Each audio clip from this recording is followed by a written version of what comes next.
Explosion. Yeah, I think he's breaking up too. He's losing out. I'll do it. Welcome everybody to the Poetry Explosion. We are here on National Poetry Month. This is April, so this is the last day of April, April 30th, 2021. We are going to bring poetry to you live and direct on YouTube, Facebook, and the podcast Shine with Kendéll and Lenice. I'm so excited that we decided to do this event. This was birthed out of Leroy and I doing a show one day, and we started talking about poetry, and he was like, you know what? It's, next month, I think this was in March, next month is National Poetry Month. We should do an event from that to this. So we're so excited to have these amazing poets here with us today. And we're going to have conversation. We're going to recite some poetry. We're going to talk about how the poetry came about, how long they've been doing poetry. I'm going to even do some poetry myself. A lot of people don't know. They know I do all kinds of things, but they don't know that I've been doing poetry since I was a young girl. So we're going to do that. We have some amazing people here. So everybody ready to roll? Yes, ma'am. I think we should start by just introducing everyone, introduce themselves, and just say a little bit about yourself. 30 seconds or less, where you are, your name, where you are, and how long you've been doing poetry. Okay. Let's start with is Joe. I don't know if Jody is there or not. Kendéll, his hand is raised. I don't see, but I don't hear or see him, so I don't know if he's there. Okay. Yeah, and then we just lost him. So let's start down at my. I'm looking at Brother Otis. You want to start? We'll start with Shine with Kendéll, Lenice. Real talk for real people. Let's shine together.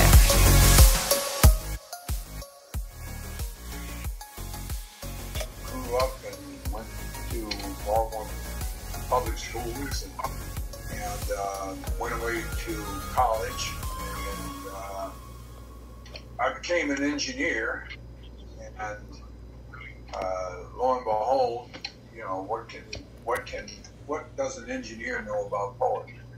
Well, but before this, while I was an engineer and while I was working for the Motor Company, I got involved in the creative industry and did photography. And for a period of time, I was the artist in residence at the Smithsonian Institution, and my photographs and so forth are in various collections around the country. So I've been involved in the creative process for a long time. Perfect. Love, what you got, girl? How is everyone doing? My name is Lakeisha Love Dawn Askins. I go by Love Dawn. You can call me Keisha, you can call me Love, you can not call me at all, I'm still going to talk. I've been writing for quite a long time. I started writing poetry when I was younger as a way to vent, for the most part. You know how we grew up, we couldn't just say what we wanted to say out our mouth. You couldn't stop me from writing what I wanted to write on that paper, even if I burned it afterwards. That was my logic behind the writing. I just enjoy expressing myself through poetry. I never had no qualms about what it is that I had to say. You know how when you're speaking, you get tongue-tied or you don't really know how to word it. It's completely different when you are a writer, because that's your world. That's your story. Can't nobody tell you that you're wrong. That's the way I look at it. So I went from writing poetry to writing books to writing plays. I just enjoy written expression. Wonderful.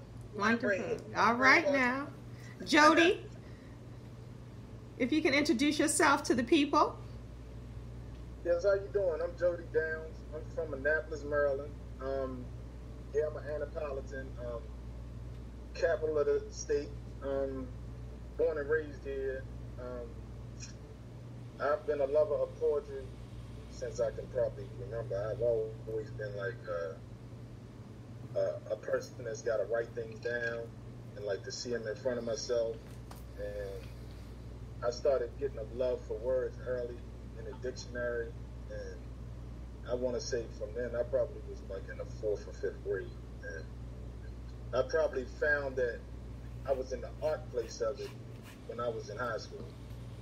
So I started writing pretty heavy then, but I pretty much became a lover of, I would say, poetry other than words once I stopped rapping. And that was like for maybe like 10 years. And I started really just getting into the art form of poetry, maybe like, you know, the thought process that goes into it from beginning to end. Just trying to make one masterpiece at a time is where I'm at right now. So I always write, but it's not that I love everything I do, but I love doing it. So yeah, it's a good form of expression. It sounds like for you, words. Yeah, very much so. Yeah, freedom writer. Me? Freedom writer. Hey, yeah. Oh, sun coming in. It's real bright right now. I can't see. How y'all doing? My name is Freedom Writer, poet from Oxon Hill, Maryland. Here to enjoy the show. Been writing for a minute now. Just like everyone else said, just a form of expression. And I depend on it to make it through the day, to make it through life. So oh, wow. Have a great time. Yeah, welcome. Evelyn's phone. Evelyn's iPhone.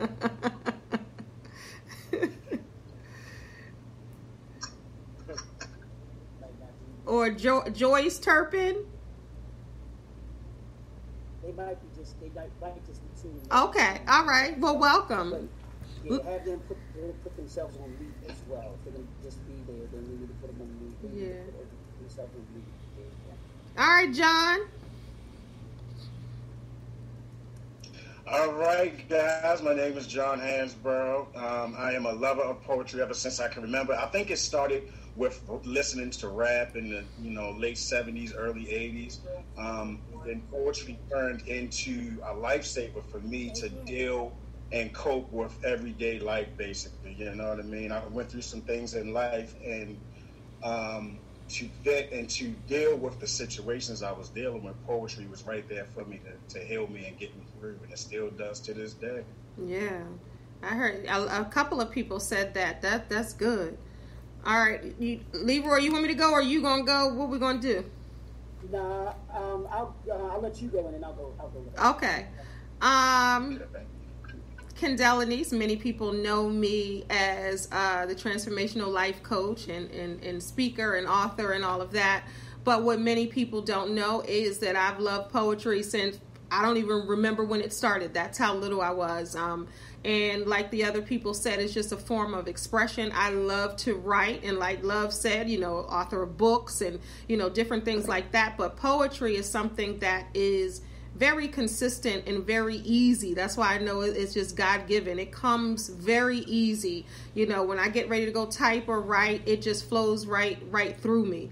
I love poetry. I love words. I love stringing words together. I love the thoughts that go with the words and, some of the things. And poetry has always been a thing. Like I said, many people don't know I do it, and I usually do it under a moniker. I've always kept it private to myself, sharing a little bit in some books and different things like that. But certain type of poetry, I usually keep it to myself, so many people don't even know. It gives you another, it almost is like a branch of me. You know what I mean? It gives me another person or another part of me to be able to express myself in that way.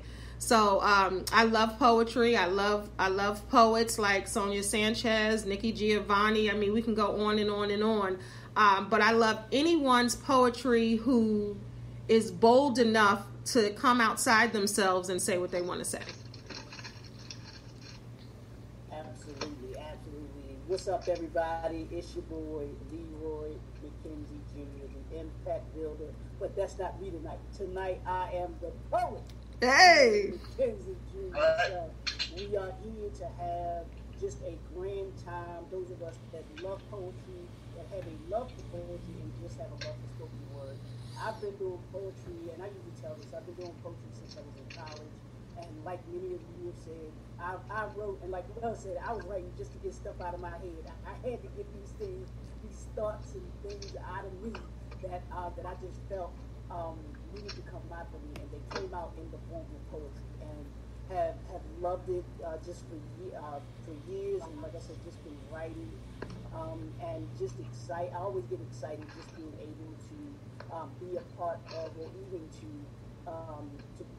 be a part of spoken word open mics. I'm not one of those get on the mic type of poets, but when I do perform, I like to be able to bring things that people, from a perspective that people might not think about and everything like that. So we just want everybody to enjoy this evening. This is not the time to be shy. We want everybody, all of the poets tonight, y'all say what y'all say, y'all feel what you feel, do what it is that you do as poets, as artists, however you feel to be able to express yourself. We want you all to be able to do that. We're just here to have a good time, to be able to give the folks that will be watching some good spoken word, to be able to give them some poetry, as we all like, and we won't be able to hoot and holler because we all gonna be on mute, but we can give the snaps like we usually do at the poetry event, so we can do that when we're feeling something that one of the artists is doing this evening. So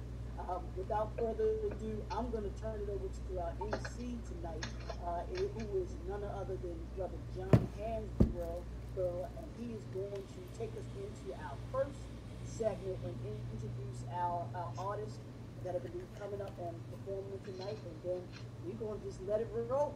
Let it roll. John, you want to take the mic? Before John starts, I just want to say, everybody, please project. Everybody, please project. So use your outside voices inside tonight.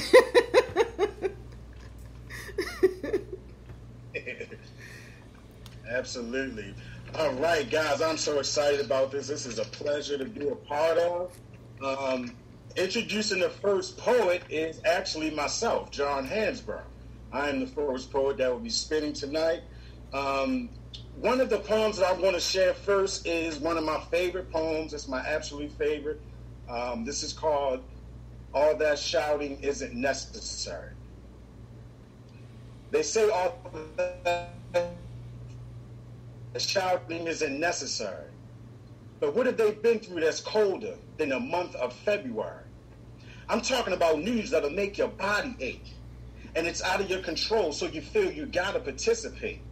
It was all good just a week ago. Now I'm in a doctor's office and they planning my treatment though.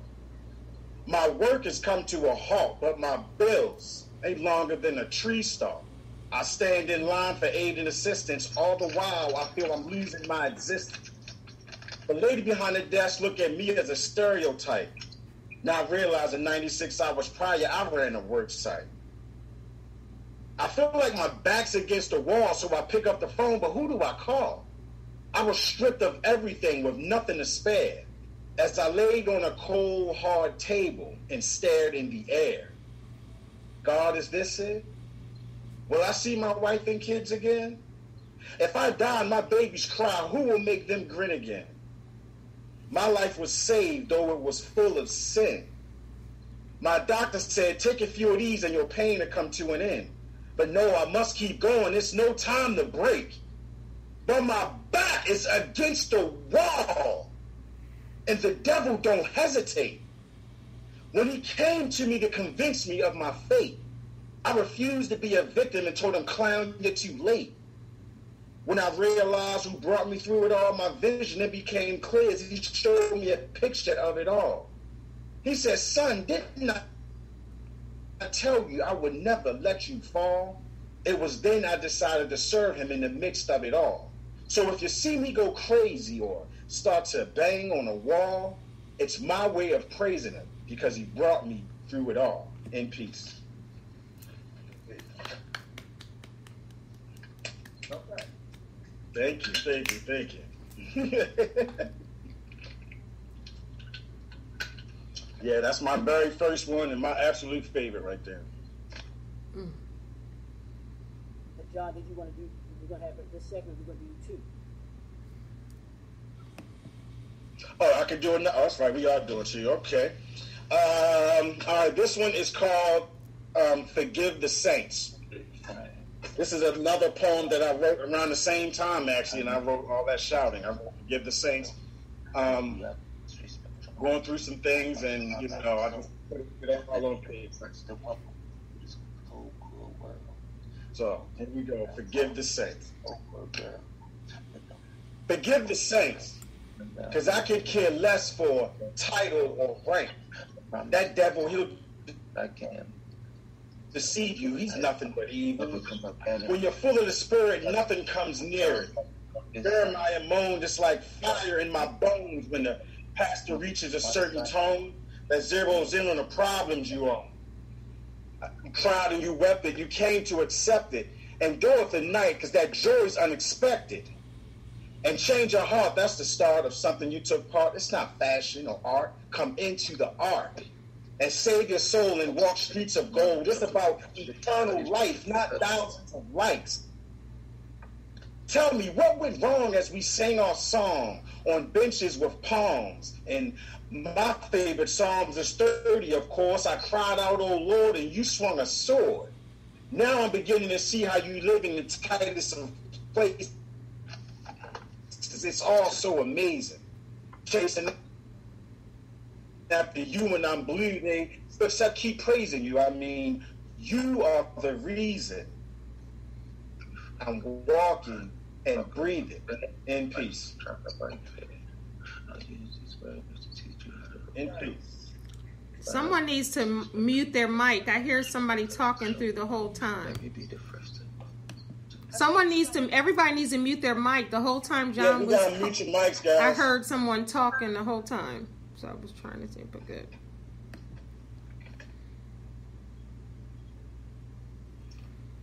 All right.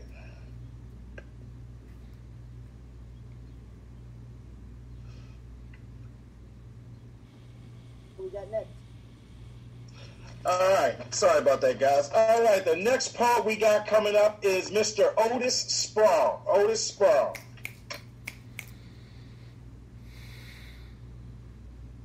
Unmute. The first poem I'd like to do tonight is a historical poem. And let's try this out. With Zoom, we have new technology. Let's see how this works. I'm going to show you a picture. Mm-hmm. And it's an average picture. There's a river there. There's some trees. River's very calm. I'm going to show you that picture again a little later. For the people who are on the podcast, I know you can't see it, but maybe you have a sense of it. Okay, so giving the explanation of the poem.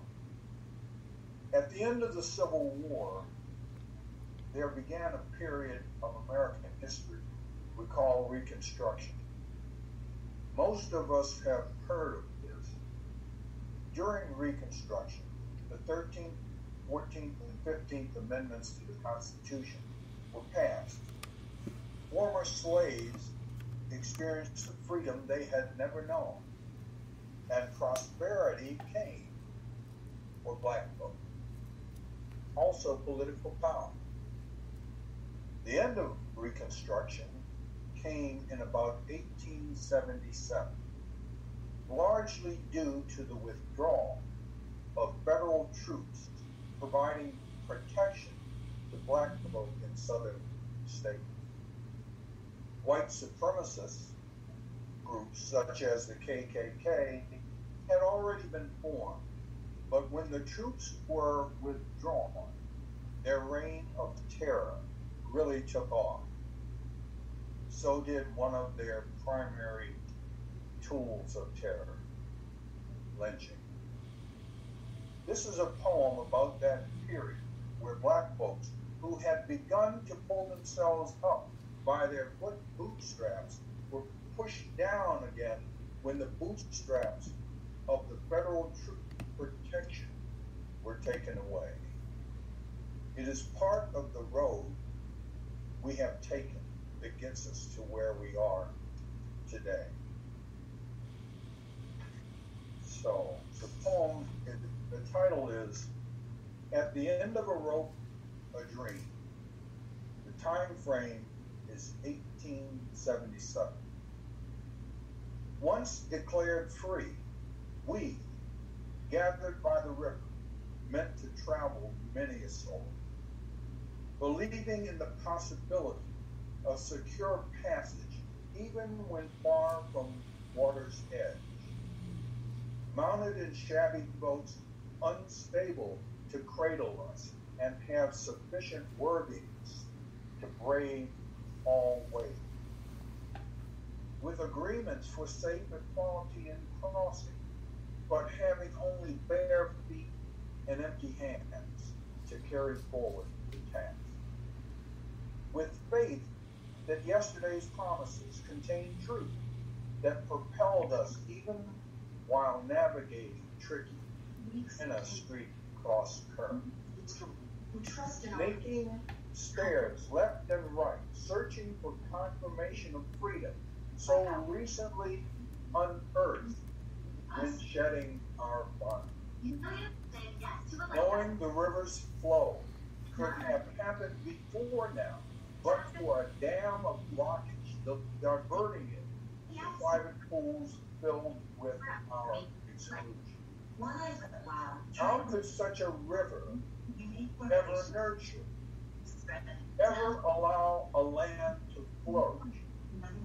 And yet we know the river manages branches with sprawling expanses to feed the green trees of the lower cotton land. We used to love the trees, givers of shade and sustenance, but are now being taught to lower their limbs to killing purpose with more than gesture, providing a stage where the work of provocateurs can be perpetrated, where the terror of supremacy is executed as the most evil of entertainment. We still love the tree.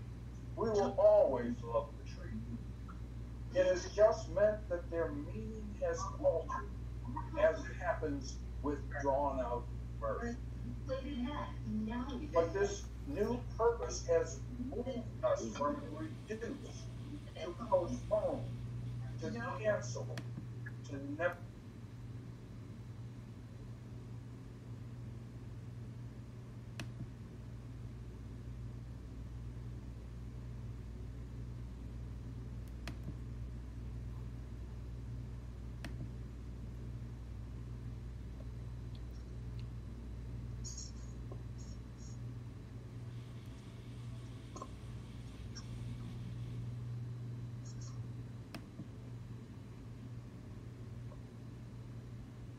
Otis, you're muted.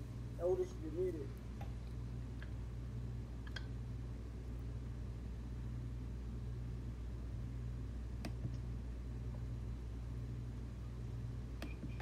Your mic is muted, Otis, if you can hear. Yeah, you're muted, Otis. We need you to unmute yourself. I got it.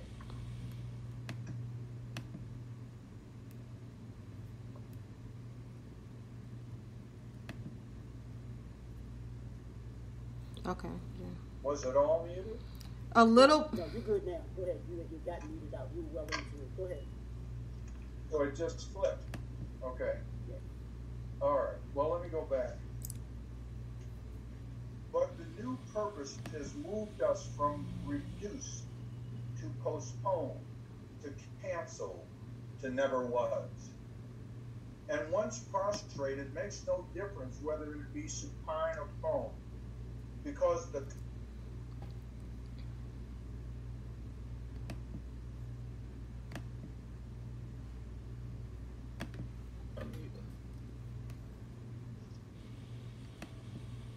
it happened again. Huh? Yeah, I'm not sure what the technical difficulty is. Go ahead. You go ahead. Go ahead. Okay. And once prostrate. Wait a minute. I'm sorry. That was me. I was trying to mute Galaxy because you could hear his TV and you couldn't really hear yours. It was very loud. So When I muted his, I muted yours too, but I was trying to just make sure everyone was mute, because a lot of your parts we couldn't hear because Galaxy, he had like a television or something in the background. Oh. Yeah, so, okay. So maybe I ought to go back. All right, let me start over. Can I start over? All right. At the end of a rope, a dream. Once declared free, we, gathered by the river, meant to travel many a soul, believing in the possibility of secure passage, even when far from water's edge. Mounted in shabby So everybody, clothes, thank you so much for your patience. This is live. I'm trying this for the first time to see if I can do a live poetry event. I know some folks' mics are not the best or coming through. So I'll just, I'll see what it is, but I just want to apologize in advance. But we have several people on here, and this is also available on YouTube, Kendéll, Lenice, so you can check it out there. But I'm going to keep the podcast rolling, and hopefully you all can hear what you need to hear. Knowing this river's flow could have happened. Shine with Kendéll, Lenice. Real talk for real people. Let's shine together.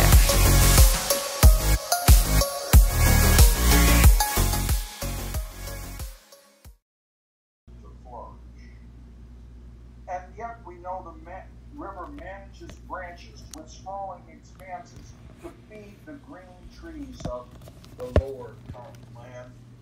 We used to love the trees, givers of shade and sustenance, but are now being taught to lower their limbs to killing purpose with more than gesture.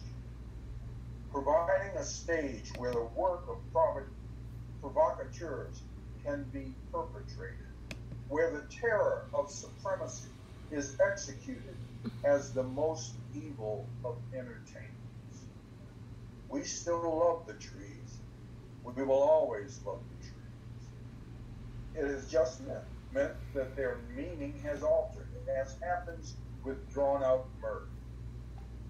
But this new purpose has moved us from reduced to postponed to canceled to never was. And once prostrated, makes no difference whether it be supine or prone, because the contempt of common hands is upon us. So cruel to kind, so cruel to kind. And there are words never intended to be worn, which hang with weight round our necks, shorn of solemn promises, made with intent, but ultimately replaced by up-the-sleeve snickers. We're all searching for freedom, only whispered of, but never seen. A discovery for the worth of the word in this world, whether spoken or written.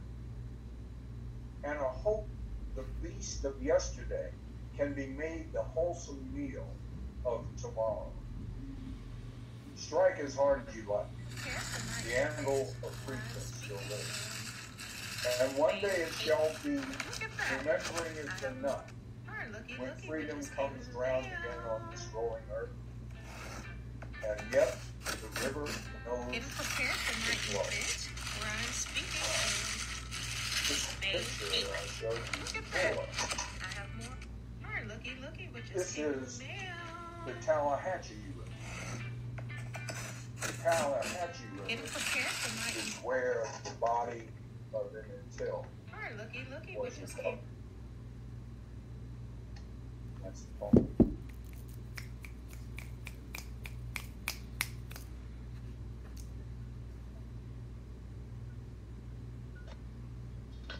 Absolutely awesome. Absolutely awesome, Otis. Thank you for that. Would you like to share another one?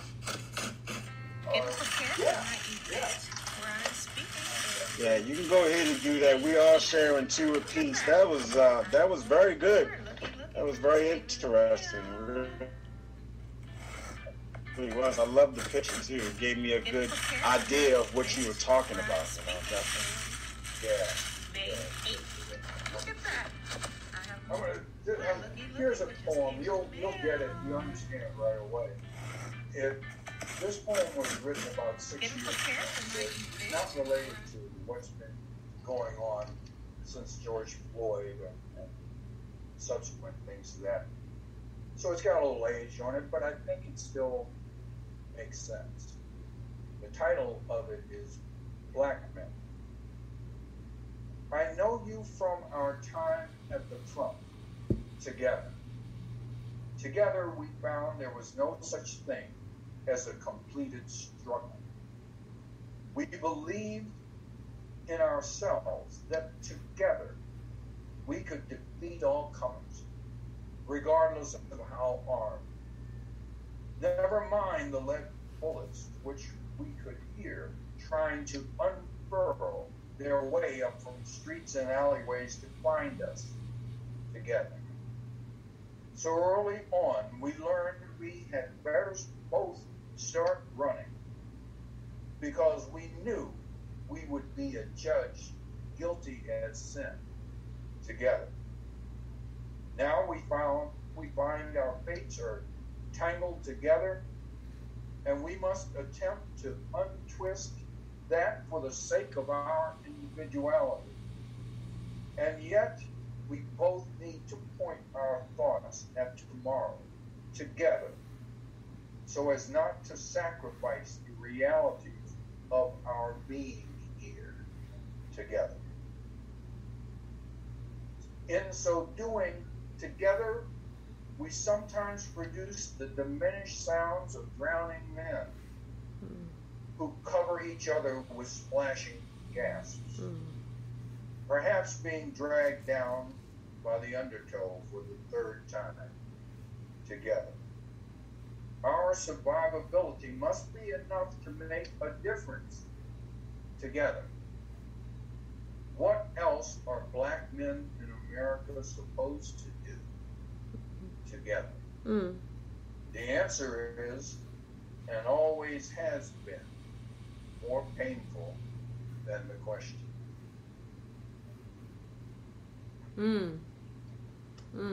Wow. That was deep right there. What was the talk to me about the inspiration for that?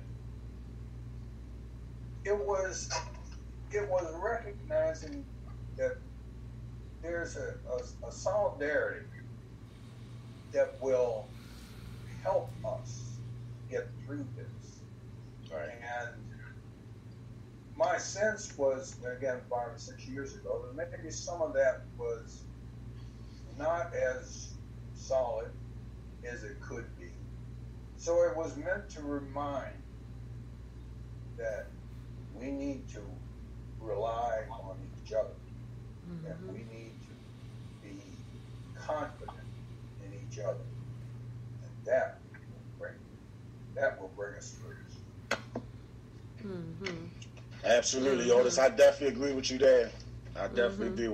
We thank you. I thank you for sharing that. We're going to keep it moving, guys. And the next poet that we have coming to the mic is a family member of mine, Lakeisha Love Dawn Atkins. So Lakeisha Love Dawn. Hello, everyone. First, I want to say thank you for having me here. To both. Lakeisha Love Dawn Atkins is a wonderful poet and also an author. Oh, he's still talking. Green. Am I? Poet and also an awesome screenwriter. We're gonna let her talk a little bit. Yeah, you good. Whenever you ready, Lakeisha, you good. Okay, all right. I didn't know what to do here. So again, thank you for having both Leroy and Kendéll. Thank you for the invite, John. That's my family. Wonderful poems already that we've heard. Listening to Mr. Otis, I was like, he done pushed me in a whole nother direction. I'm like, wait a minute, I thought we was just going to keep it light, but right? We're going deep. Right. So let me just stay in the trajectory of the deepness. So I'm gonna read this first poem. I wrote this first poem, and it's so crazy. It's not that, in light of everything that's been going on with the Floyds, and we don't. I mean, the list is so long. It's like every time you get used to saying one name, it's a new name. You know that you're adding to the list. So I wrote this to come from multiple different perspectives, and I wasn't going to read this one. I wrote I did a little video to this one. I wasn't going to read it because the poem is written in like a script format, so it's multiple people talking. So I'm gonna read it for you all, and I'm gonna read it, and I'm hoping that you can envision it to be almost like a story that I'm telling you. So I try my best to break up the parts so that you can kind of hear the flow of the language, if you understand me. Now, I wasn't gonna use my phone. I had paper. I was ready, y'all, but it ain't my fault. Blame it on Mr. Sproul. He did it. Because okay, this one is called Mama's Baby Boy. Where did the fear of black skin come from? My skin is the same, so explain to me what makes you run. I run because you're scared. Yeah, you look like me, but you're not reachable. I'm scared because you run. You move too quick and you're unpredictable. What is unpredictable is whether or not I'm going to make it back home. I have to move quick or I might die out here alone. It would never come to this if you would just stop, put your hands up, and follow directions. You mean die with my hands up? Because that's the projection. Why do y'all make things so difficult? Just follow the rules. Listen to what's being said. Take the cues. Things would go so much easier if you would. Things wouldn't go at all if you did what you should. What I should, this is my job, my livelihood. Your livelihood, this is my life that at any moment you can take, and I believe you would. I just can't wait to see my baby boy. He's coming home from work. Every day he comes and check on me wearing that silly hat and witty skirt. Oh, that's nice. I'm waiting on my boy too. He comes daily like clockwork. If he didn't, I wouldn't know what to do. Well, would you like to wait together? There's no sense waiting alone. You know, the house ain't been the same since the kids got grown. Don't I know it? It seems like yesterday I was just telling him he could be all that he wanted to be. Yeah, but the truth of the matter is you just got to keep on living to see. My baby always wanted to be a police officer. He said he wanted to help his fellow man. My boy does a little bit of everything. He does the best he can. You know, my next door neighbor lost her son, so she needed help around the house. Well, he fixed this and he fixed that, so much so I almost wondered if he was her spouse. But that's just who he is. Money is no matter. Oh, don't I know, just like my boy. But no matter how hard he tries, the world just goes faster. He went on a call the other day with a young black boy who robbed the store. Well, come to find out, it was food for his family because the boy didn't have none. Well, what did he do? Did he help him out? Did he give him another chance? Well, I don't think he could because he's new and his partners gave him that glance. But what he did do was ask the judge to go easy on the lad. But then the boy went home with his stomach growling, which was the same thing he already had. I try to look at things from a positive side. At least he went back home with his family. With the starving family is what you mean? If I'm hungry, don't help me. Feed me. Where is my son? He should be here by now. He's never usually this late. Yeah, you're right. I'm getting nervous. You know, he's got a lot at stake. Just being a black man in today's world is enough by itself. Well, try being a cop in today's world. His stake is full of wealth. I just want my baby to make it home with all of what God gave him. I just want my baby to make it home with all of how I made him. We're at a crossroads, young man. So what are you going to do? Are you going to turn and run? Stay and obey. It's all up to you. Turn so you can shoot me in the back? No, I'm good. I'm not going to make it easy for you to pull out your white hood. Don't disrespect me like that. I'm a black man, same as you. I fight the same battles, lose the same wars, just like you do. Just like me, no sir. Your costume keeps you covered. You walk around in stealth for your protection. Only thing better is the prayers of your mother. You keep my mother's name out your mouth. She has nothing to do with this. Au contraire, mon frère. Every mother assumes this risk. I am a black man. I am a black man. We are black men in America. And no matter how many stealth costumes you wear, they ain't got no love for you. So go ahead, do what you want to do, because soon your comrade's going to be here. Then it's going to be between me or you. It's not like that no more. Oh, but it is. And you know this for sure. But like you said, we're at a crossroads. Do we play this out or do we walk away? I'm going to let you go with a warning. I could lock you up, but I've decided not today. Okay, power play. Guess I'll back up and take the win. You need to be more appreciative. I only did it to ensure we both see our mothers again. There's my baby boy. I can see him off afar. I think I hear my son coming too. It's always him in that loud puff. Yes, he's a handsome fella, and I'm sure he brings you joy. Sorry. Yep, that's him. I can see him coming. You see my baby boy? Yes, that's him. He's a handsome fella. I'm sure he brings you joy. I'm so glad to see my baby make it home with all of what God gave him. I'm so glad to see my baby make it home just the way I made him. I hope y'all are able to follow the poem a little bit. I know it's written like a story. Yes, that sounds like a stage play. I can see that as a stage play. I'm telling you. I was like, you could see the dialogue between the two. Yeah. Two men, absolutely. That was. I was like, well, wait a minute.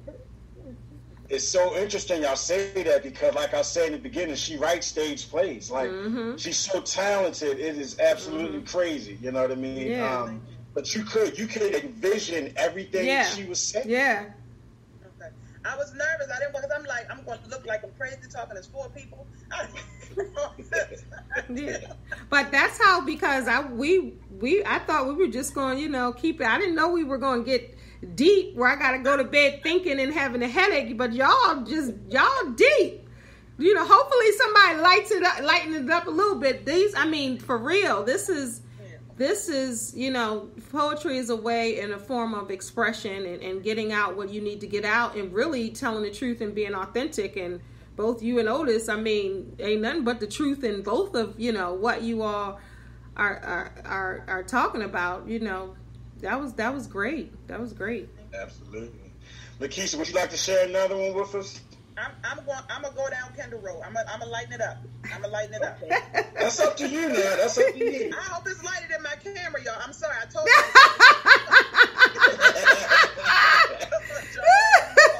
Yes. Okay. So this next one is all in fun. The name of the poem is "Do You Like Onion Stage?" And I wrote this because I don't know about y'all, but Corona has been wreaking havoc on relationships and marriages from what I can see. So it's a lot of people that's, should we say, starting over or starting fresh, with their loved one. Not my business. But I wrote this one talking about starting over again after being in a relationship. So I haven't read this one in a very long time, so bear with me if I mess up. All right. Breakups are never fun. Unless fun caused the breakup, and in that case, what's done is done. But when the dust settles and you're standing alone, the silence makes you reconsider everything that may have went wrong. One way to help you manage these moments of abyss is to find you someone else to kick it with. Laugh at a movie, dance to a beat, share conversation over coffee with a song on repeat. Get your feet wet or dive in the ocean. Enjoy yourself while you can before it sets in the notion that you're back in elementary school, swimming in the baby pool, training wheels on your bike, in the house before it's night. You are starting all over again, no longer your mate, just your friend. In other words, an associate that you know nothing about. You just got in. Already, you're itching to get out. You're sitting across the table, emotions switching from rage to calm, because you are now realizing, you're sitting across the table, emotions switching from calm to rage, because you are now realizing you are in the "do you like onion" stage. You've invested years into your former boo. Now you have to start over and figure out someone new. Who the heck wants to learn new allergies again? You just found out where your ex kept his EpiPen. Now you're ordering dinner in doubt, scared your choice might break them out. You just should have stayed with your ex. No, they weren't perfect, but at least you knew they're good, they're bad, and the rest. Now you're sitting there in your feelings, locked in a cage, with the stranger suffocating in the "do you like onion" stage. Some say they like to begin again. It's the start of something new, a fresh perspective, like a sweet morning dew, a way to wash away the old and forget the past, like a promotion on your job with a simpler task. It's easy, it's calm, the honeymoon stage, if you will, until your eyes start twitching because you forgot to take your pill. Now your new boo is clueless of what to do. They don't know they don't know if you're choking or you're crying or dying because they don't know you. Your ex would have grabbed your bag and stuffed your pill in your mouth. So you remember because they saw your auntie do it last Christmas at your mama's house. Instead, the new boo was frozen silent looking at you with his eyebrows raised. But it's not their fault. You passed out because you got caught up in the do you like onion stage. Look, can I tell you something? Can I tell you something? When I'm coaching and when I'm talking to people, I always say you don't want to go back to the do you like mushrooms? Do you like this? So when you said the title, I was already in because I knew exactly it was good. It was good. It was good. Yes, that was awesome. Really good. I love that. The onion stage. That was good. That was good stuff. Next coming to the stage, we have Mr. Jody Downs. Jody Downs.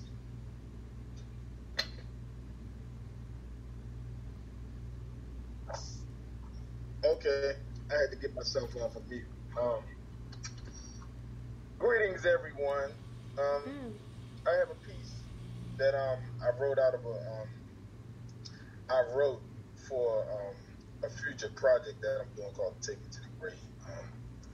And this piece is like it's kind of like a self-written letter to myself. So it goes, greetings, poets. I was just passing by. I won't be here for too long, I promise. I got a message from the gods. Life is just so damn short down here.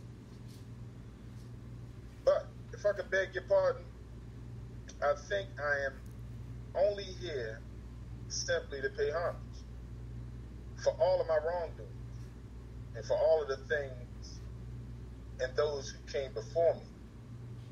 I'm trying to correct that are now gone. You see, the wages of my past sins have caught up with my present. One day, I am my body, and the next, I am to the essence in a ditch.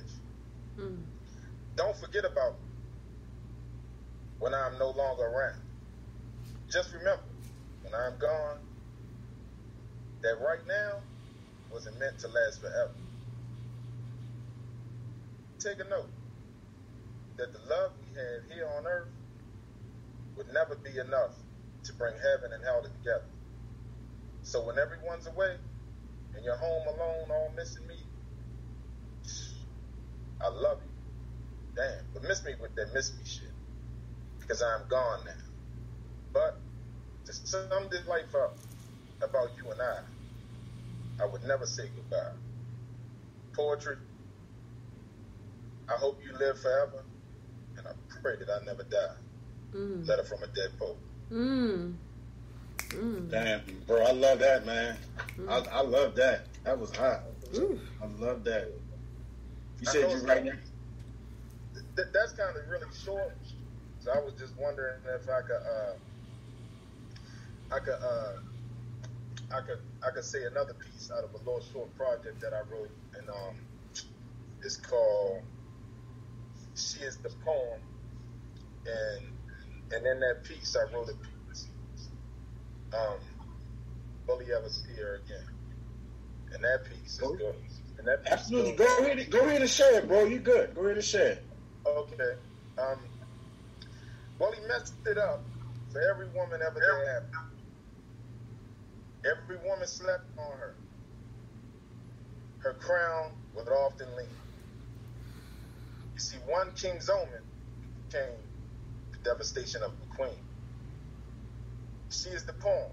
Yes, she is my poem. She was every man's dream. Yet, I lied to her once. Now the truth is never what it seems. He, meaning I, destroyed every woman ever thereafter. But in her loneliness, she only loved him and wished they were still together. His name was love. She would never love again. God, yes, he is her poet. He was a saint who often sinned. Shame about it all. They both would lose, but no man will ever win. Yet the question of the century, will she ever love again the way that she loves him, God?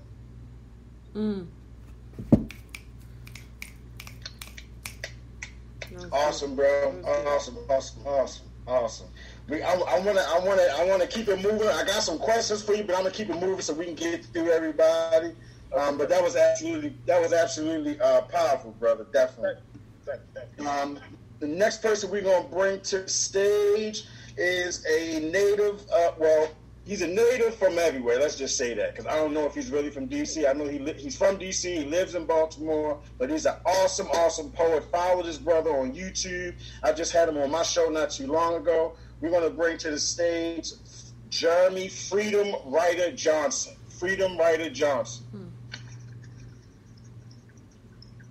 Hey, what's going on, everybody? My bad earlier. I didn't know. I'm in the car, so I didn't know my mic was on. So, John, I apologize for your performance. My bad, bro. Love. It's all good, brother. You know we good. All right, so I'm gonna get in and get out. I gotta actually pick my son up by 8:30, so that's why my video in and out. But as you can see, it's my son behind me. My video in the picture, a poem I wrote for him. All right, there we go. Before you come to me crying, talking about daddy, life's not trying to fight fair. I'll use these words to teach you how to rope a dope. And if you ever disrespect your mother, I'll wash your mouth out with soap. Let me be the first to welcome you to this cold, cruel world where most men downfall are usually over a girl. But I won't let you fall victim. I promise to protect you as best as I can.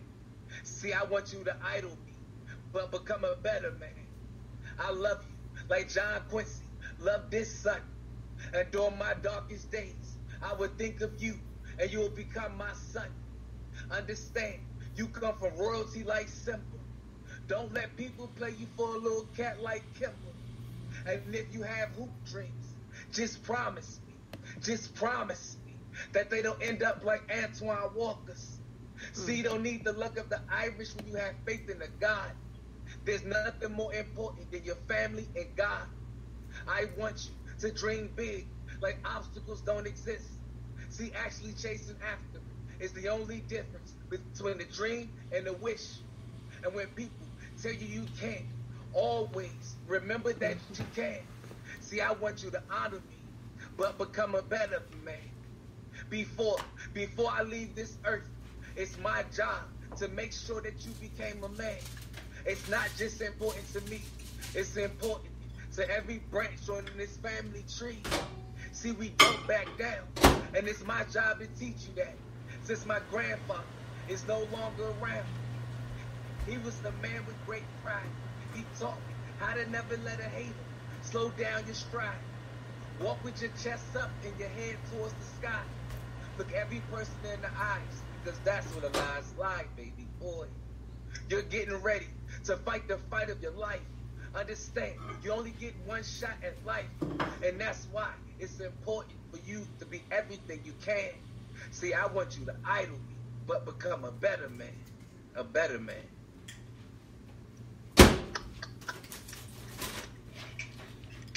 Awesome, bro. Awesome as always. I know you said you got to get your son. I'm gonna let you go ahead and share one more before you have to get out of here. Okay. That was good. Next one, for that one, that's available. It has a whole. My poetry is music behind it. So shout out to Candace Potts. She's actually on the vocals. So if you do decide to follow me, I'll repost it on Facebook so you can get the full experience of it. The next poem I'm going to do is called Dead Man Walking. It's available on all music platforms, YouTube, Spotify, Apple Music, all those good things. So this is just the acapella version. No way your new dude an upgrade. Give it 13 months, E. James Harden, requesting a trade. Houston, we got a problem. If she think he walking in these Nikes, no Delonte West, but somebody check her psyche. The goal was a ring like Bron when he played in South Beach. We used to be on cloud 9. We used to be next to the stars. And now those stars are out of reach. New dude, a good dude, I'm sure he is. But when he asks you whose it is, you better not say his. See, I got videos and I got photos. Remember when I put ice on your box and ate it like froyo? My heart turned into an ice box when I saw the photos. The caption read, "This the happiest I ever been. Finally found true love. And soon I'll be marrying my best friend." Man, feeling, but to count 'em, I love some and took some for granted. Like Trump, holding back information, trying not to cause a panic, trying not to do too much damage to her. So I liked the picture and kept scrolling. Woke up to the craziest message the next morning. Like a 6-year-old at recess, she slid into my DMs. The message read, "How are you? And things with the BM. Congratulations on the new baby. She must be special when you making her your special lady. Me and you, we got history. I'm talking like Martin and Gina, Overton and Sinclair, Cliff and Claire, like Japan against America, war against you. I didn't mean to declare, but at the time, I couldn't control these emotions. Like the Titanic, I left you stranded in the ocean. Like a good book, I regret that I finished you. Mm-hmm. People tell me they're sorry for the breakup. I tell them that makes 2. More dots pop up. I shouldn't be saying this. I'm tipsy. The Ciroc got me saying this. In a few months, I'll be saying I'll do. And when I say those 2 words, pardon, wish I was saying them to you. Awesome as always, my brother. Always awesome, man. Yeah, y'all. Make sure you follow this brother. YouTube, every social media site you can find him on. You definitely want to follow Jeremy Freedom Writer Johnson. He's a wonderful poet, good brother. He's got a lot of things going on. He does a lot of organization, helps out the kids. He's a good guy. Appreciate it. I'm a stay. For me. Now, before you go, Jeremy, put your information in the chat, okay? Put your information in the chat. Hold on. I got you. I'm driving, but I'm gonna stay listening to everybody at least through the first session. So again, I just want to thank you for the opportunity and appreciate it, and I will do that. John, love you, bro. Absolutely, love you too, bro. Thanks, man. All right, my man. Next you. Call we're gonna bring to the mic is one of the people who made this all possible, Miss Kendéll Lenice, everybody. Kendéll Lenice. I was getting my water because I had something right before this, and I was like, oh, let me come over here. All right. So I wrote this one last night for this as I was scrolling through social media, or as I often do. This one's called Timeline Thirst Trapping. Thirst trapping, and for those that don't know what thirst trapping is, it's when you have the provocative photos going through your timeline, the men and the women scantily clad. That's for the people who don't know what thirst trapping is. Thirst trapping down the timeline to get some attention or a mention is the point of it all for many women, and yes, men too, wanting to be seen by thousands as they tally up the likes. Everything goes down in the DMs, checking once and often twice a minute, seeing what's said or offered. Maybe a shot was taken, spending every waking moment concerned about how someone else has perceived them. Well, at least perceives how they look on the outside, while shielding them from who they are on the inside. Because that's not important in the world of sponsorships and profiles and fit tees and throwaway clothing.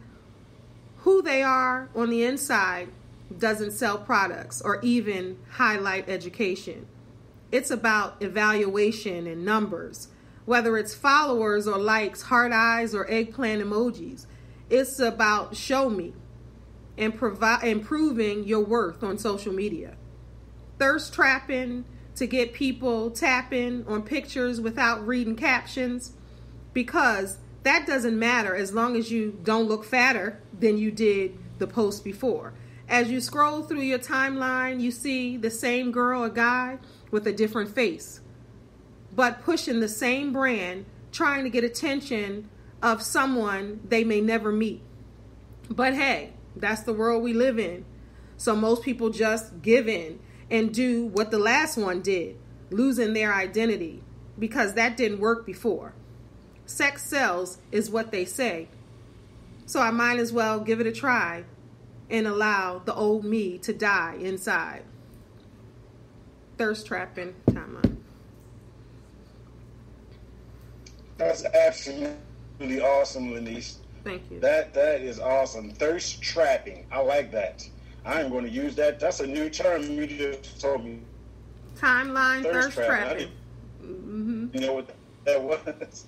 Mm-hmm. Yeah. And it makes a lot of. Yeah, it's the people, people who got like 52 selfies.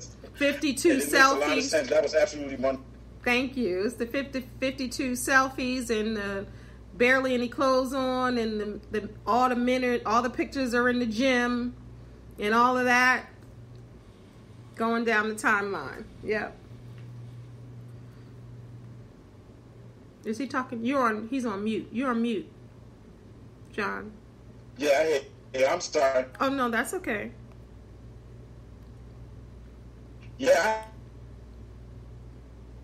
I hear you definitely. I mean, that's your second poem, because I am so anxious to hear what you got to say next. All right, so this one is kind of funny. I wrote this years ago. I'm so excited. Sorry. I tried. So this one is funny. I wrote this years ago, and everybody has heard the term "It's not over till the fat lady sings," right? I can't hear John. Is he trying to? Oh, okay. It's everyone's heard "It's not over till the fat lady sings." So this one is called "Who is this fat lady?" Who is this fat lady? Who is this fat lady I've been hearing about all my life? You know the one. The one is supposed to sing until her heart's content. And the end all be all, the lady of the hour. You know the one. The lady that sings when things are finished, finito, done. You know the one. Why do we have to wait until a lady I may or may not know starts to sing before I decide to go? Lenny Kravitz said it ain't over till it's over when he sung about Lisa Bonet. He never said nothing about a fat lady appearing in his song lyrics. Why do we have to wait to listen and hear it? Who is a fat lady I may or may not know? And what's considered fat anyhow? Is she a size 14 or a size 24? Does she sing loud enough for everyone to hear? Or does she give you a personal serenade? Does she sing The End of the Road by Boyz II Men? Or does she sing I Am Telling You by either Jennifer?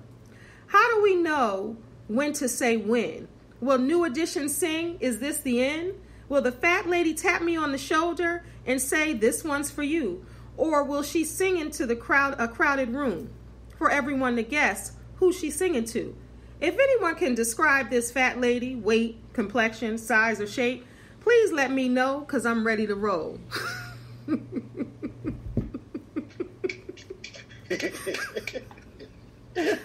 I love it. I always wondered that myself. Like, who is this big woman that they talking about? I always wondered that. They're like, it ain't over till the fat lady sings. Well, who is she? Because I'm ready to go. Why she gotta sing? We can keep it moving right along, guys, and bring up the other person who made this all possible, Mr. Leroy McKenzie Jr. Woo! Kendéll, that was absolutely wonderful and hilarious. I love that. Never thought about that. Never thought about that either. Who is this woman that they keep talking about? They got to come sing. She don't never seem to be showing up. She need to show up. I love it. Yes, that was awesome.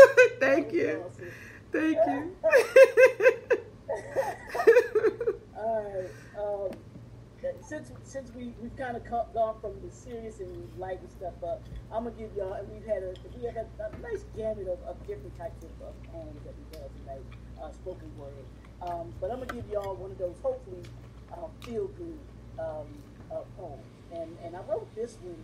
This one actually came from this was years ago. Riding back, me and my girlfriend at the time, we were riding back from the event. And you know how you just riding, and it's one of those good, nice summer nights. You got the music playing. You just driving driving back from the spot. You had a nice night, air blowing and everything like that. This is what inspired this particular poem. It's called My Favorite Love Song. My favorite love song. As we're riding along in the car, the radio station is going, just playing songs as they usually do. My ride is filled with my thoughts of a time that I once knew. Those moments that we shared, the memories we created, all come to mind when I hear our song. Music is magical, not because of just the words, but the melody that plays along with them. It reminded me of who we are together and how we go with each other just the same. We bring to each other a something that cannot be recreated. We are one of a kind because what we have become is one mind. Not one mind in the sense that we do not think individually, but one mind in that we complete each other. What I'm missing, you bring to me, and what you're missing, I bring to you. We give to each other like that. We love each other like that. We care for one another like that. We support each other like that. And we were brought together just like that. As our ride home ends, our journey is just beginning, creating and building into one another as well as building together. We turn and smile and say to one another, now that's my favorite love song. That's that. All right, now. You were in love. Now. Okay, now. You were in love. I'm talking about you lighting it up. All right, I'm about to light some candles. You were in love. You were in love. That, I don't know where y'all were going, but y'all didn't have to go anywhere because you were in love. You could have been going up the street. Okay.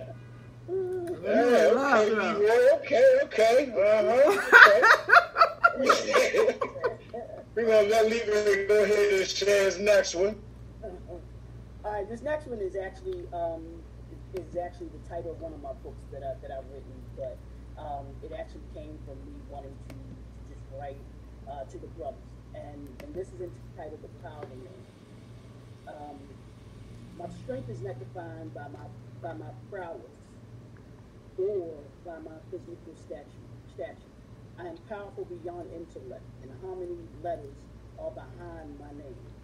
I personify what it is to be a man because I understand what makes me a man. The gifts I give, the material possessions, do nothing to define who I am, because all that matters to me is that I make a difference in this world before I leave. My perspective keeps me in check because I know who I am, and I don't allow others to define me. My pleasure and happiness is deeply rooted in my faith, family, and my community. Keeping and preserving our legacy is my lasting purpose. I am more than a co-parent and seek to love uninhibitedly. My soul searches for the one who compliments me and stands with me. I am here to cover you and not to be over you. My spirit is uncompromising when it comes to knowing where I am headed. The peace I have is the peace I seek to give. Believing in me is all I know how to do. I will be united. I will rise to my responsibility and be who I am called to be, because that is the power of the man. Okay, man. All right, Leroy, man, you showed me a whole different side of you, brother. He's a little softy. He's a little sweet softy. Oh, I love it. I love it, though, man. It's really good, Leroy. That's really good. Yeah. You know, we've come to the discussion part of our event. We just want to be able to talk about, if anyone on here has any books, this is a time for us to plug everything that you're doing, talk about what inspired you to write, and why you love writing poetry. All right. So I'm going to start off with I have 3 books that I have available on Amazon. Okay. One is called Unusual Favor. That is a story about myself and my wife. And then I have a poetry book called Spitfire Poetry Shutdown, Volume 1 on Amazon as well. And I also have Volume 2 that I just released. I just released Volume 2. I also do a podcast on Facebook. I do an Unusual Favor show, and I do and poetry to me, poetry is everything to me. You know what I mean? And it seems to me, honestly, like I've noticed that with things that's going on with this pandemic, poetry is even more important to me than it's ever been. And I noticed that everyone that does poetry, like, is sharing something that's so special because of a dilemma that we all came out of. We all went into something not knowing what the hell was going to happen, and we came out on the other side. And I'm talking about this pandemic. You know what I mean? This is where I did a lot of my writing. Was during the 2020 pandemic. I did a lot of writing just to be able to get through. So I just wanted to go around and ask everybody, what like you said, what inspires you and what projects or what books you do have out right now, okay? So we're going to go with Otis Spro next. Otis Spro. Am I saying your name right, Otis? The last name? Close enough. Sprout. Sprout. Well, I've been writing, about 10 years, and I write a lot. And these phrases began to come to me. And at first, I didn't know what to do with them. And then after a while, I said, well, maybe I'll write them down. So I got a little pocket notebook, and when they would come to me, I'd write them down.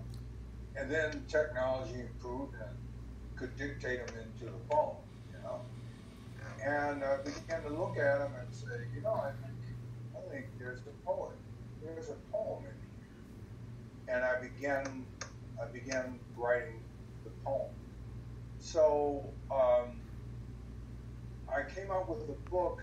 It's been out about 4 months now, and this is the book. It's available on Amazon also. It's 600 pages. Now, part of the story here is also for 4 years my mom was an invalid and came to live with me, and I was the 24/7 caregiver.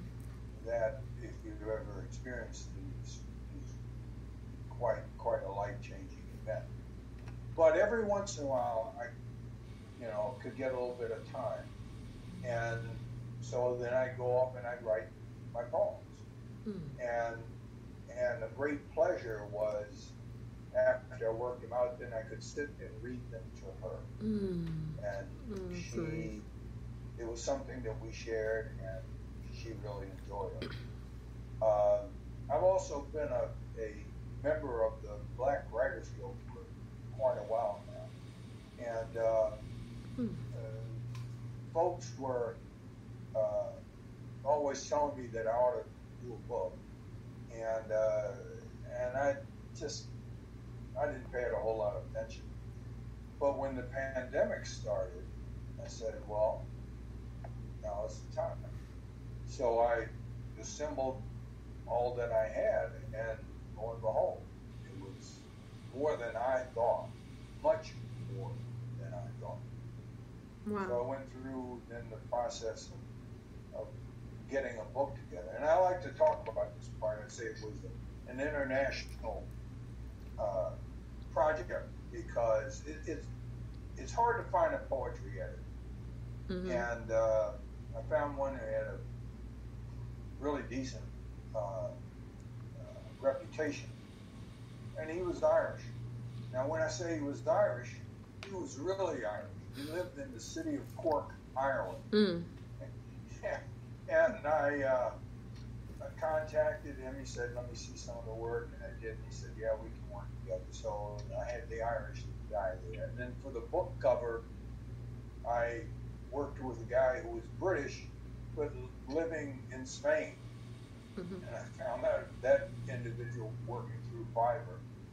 And then I work with the team, and I call them my first readers. You know, so when I get a new piece, I run it by them, and they always have good comments. And so I had one of my first readers lives in Mexico. So I say this is an international coalition that put together the book, and so you know it's been out there for a while, and boy, for everybody who's done a book, you know, I just my focus was to get the book done, but then once you do that, there's a whole other world out there, marketing, distribution, and so forth, that I am in the middle of learning about, and maybe I'll never stop learning about that. And it's changing so fast, you know, because it's different than it was 2 years ago. So you're talking about somebody who has experience from, we'll say, 3 or 4 or 5 years ago, and their experience doesn't work anymore. Yeah. Doesn't work in this environment, you know. So you got to go off and plow your way through those things. And well, as I say, I write quite a bit, almost every day, and just so happy to sit at a desk with a pen in my hand. I can't tell you. Yeah. You know, so that's my story. I definitely understand. I get a sense of peace when I sit and write, and it's interesting because also I honestly believe that bookstores are going to be obsolete soon. I think Amazon's taking over everything. I don't believe, you know, we're going to be going to the bookstores anymore like that. We may be going to cafes to go and read and do our laptop things and things of that nature, but I don't know about the bookstore anymore. All right. So we're going to keep it moving. Can anybody hear me? Yes, we can. Can you see me? Yep. Mr. Jody, though, we're going to have Lakeisha go real quick, and then we're going to bring you in. All right. Okay. Great. Okay? Cool. All right. All right. We got Lakeisha Lovedon Atkins. You're on mute. Are you muted, Lakeisha? Now I'm back. There you go. Right? You good. Okay. So, well, first of all, there's a few things that I do. Collectively, you can find everything on the Lovedon Entertainment page. You would just go to, type it all out, which I would have thought that through, lovedonentertainment.com. And you'll be able to find everything. I have 3 plays out right now, all of which are also on YouTube, but they will not be there for long, y'all. So I'm thinking about another week or 2. It'll be there. If you want to look at them, you can go look at them now. After that, they will be off of YouTube and then only available for purchase. I'm giving y'all that one up. Everybody else don't know that, so y'all got that because you're here today. But as far as the books go, I have 2 books, and they're completely 2 different worlds.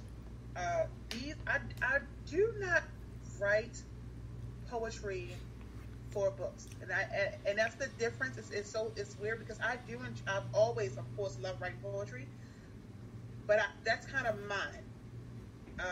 That's the way I looked at my poetry. Like this is my story and my way of expression. So I would recite my poetry, but I never thought that I wanted to put it in a book.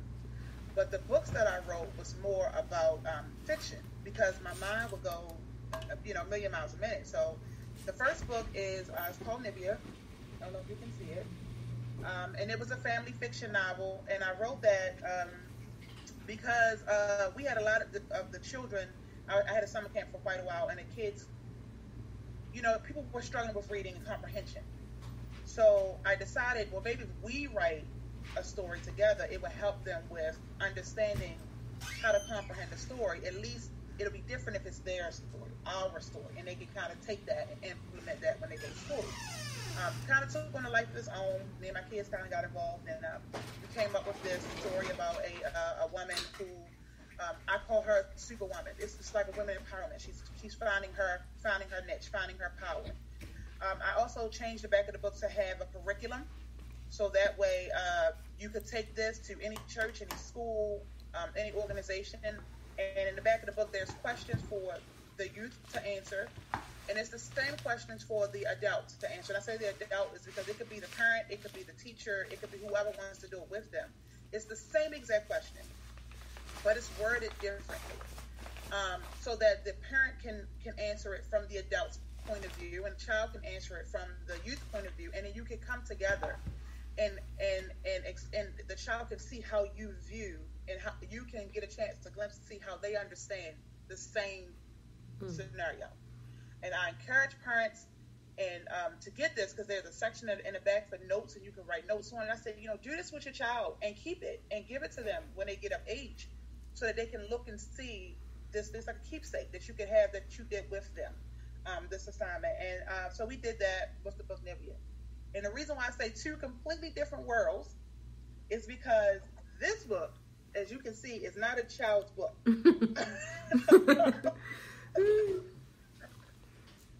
This book is an erotica romance. This book was honestly, this book was a dare. This book was you ain't gonna do it, and I'm like, watch me. This is how this book came to life. Anything that I write is about women empowerment, and sexuality is a huge part of a woman's empowerment. Absolutely. Woman in this story, just like the character in the other book, Nivea, had to come to herself, as we say. She had suffered through some things in life, and she had subjected herself to a life of what she called complacency, a sense of balance. But when she took the time to kind of submerge those natural desires, we all know that that's where things grow and fester and develop, and that's exactly what took place in this woman's life. So she hit some roads, some speed bumps in this story, but she came to a realization. I really think that my desire with writing is so that women can look at things from a wider scope, to embrace whomever you are. The character in my first book is the Superwoman, because she had supernatural powers. And the character in my second book is a Superwoman because she decided that I'm going to be who I am, and there's nothing wrong with that. Mm-hmm. And so though they are so different, they aren't, really. Mm-hmm. Everything, like I said, is online. On my webpage, also my YouTube page. You can just go to Love Dawn Entertainment on my YouTube page. Lastly, the book, the family fiction novel, I'm turning into an animation. We have 3 of the chapters thus far. Online on YouTube as an animation, which is also another way, after you do this with the kids, the youth, they can go and then they can now get a visual of everything that they just read. So it's the same story, the same outline. And you got a lot of adults that I know that they don't want to read. So I said, okay, if you don't want to read, still get the book. You can look at the animation and still do the Q&A with the kids. I'm trying to get them every which way. Y'all know how this goes. But LoveDawnEntertainment.com. I'll also put that in the chat. And Love Dawn Entertainment on both Facebook as well as YouTube. Thank you.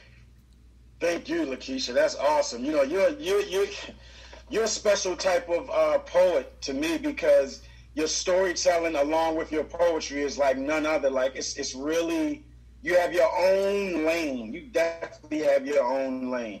And you guys need to check out some of her plays. She writes amazing plays, absolutely amazing plays. Mm-hmm. All right. The next person we're going to bring up will be Mr. Jody Downs. Mr. Jody Downs. Whenever you're ready. All right. Okay. Wait, we want to acknowledge the brother at the bottom. That's why he was asking if you see him or hear him, because no one's acknowledged him yet. He's just been sitting there. That's why he asked you if you've seen him or heard him. Who? That's Is that the one that had, what is his handle on that? Galaxy, I think. Is that Galaxy? Yeah. It just says Galaxy 9. He hadn't identified himself. Yeah, he hasn't been. Can you guys hear me? Mm-hmm. Yes, Yeah, my name is Eugene Newman. I was told about you by a good friend of mine, Josephine Shaw. And I had a horrible time trying to get in. And unfortunately, I'm the one who's guilty of screwing up Otis's poem. I had the TV on. I'm so, I guess, limited in terms of IT that I didn't realize that you guys could even hear me. And I felt so guilty. I said, let me wait until the very end. If they can squeeze me in, fine. If not, then so be it. But yeah. As a matter of fact, I'm purchasing 3 or even 4 of your books. The gentleman who, what is the gentleman who's hosting? Not hosting, but the brother who wrote the poem about his girlfriend in the car. Oh, Leroy. I'm buying 4 of your books. Thank you. And some other folks. So anyway, yeah, I'm the screw up. I just wanted to acknowledge you. And when you said that, I didn't want to interrupt, but when you went to Jody, I was like, that's why he asked you, do you see me or hear me? Because nobody said nothing to me. That's why I was just enjoying everybody's stuff. Yeah. I have 2 poems, but anyway, no. If you definitely, because we're over soon, John, if you don't mind, we want to hear your poems. Please. Yeah, please. we want to hear both of your poems, and then Jody, apologies, then we'll go to you, and then we'll go down. But we definitely want to hear both of your poems in a row. So if you can do that, that would be amazing. Okay, well, let me know when. Now. Whenever you're ready, you definitely go. Right. This poem is the universal theme of loss. When you lose someone extremely close to you. In my case, it was my wife, and how we just kind of lose ourselves because we're so interwoven. It can be tough. We just lose ourselves, and if we're lucky, we somehow get back to ourselves. So again, my name is Eugene, and this poem is entitled "Hello, Eugene."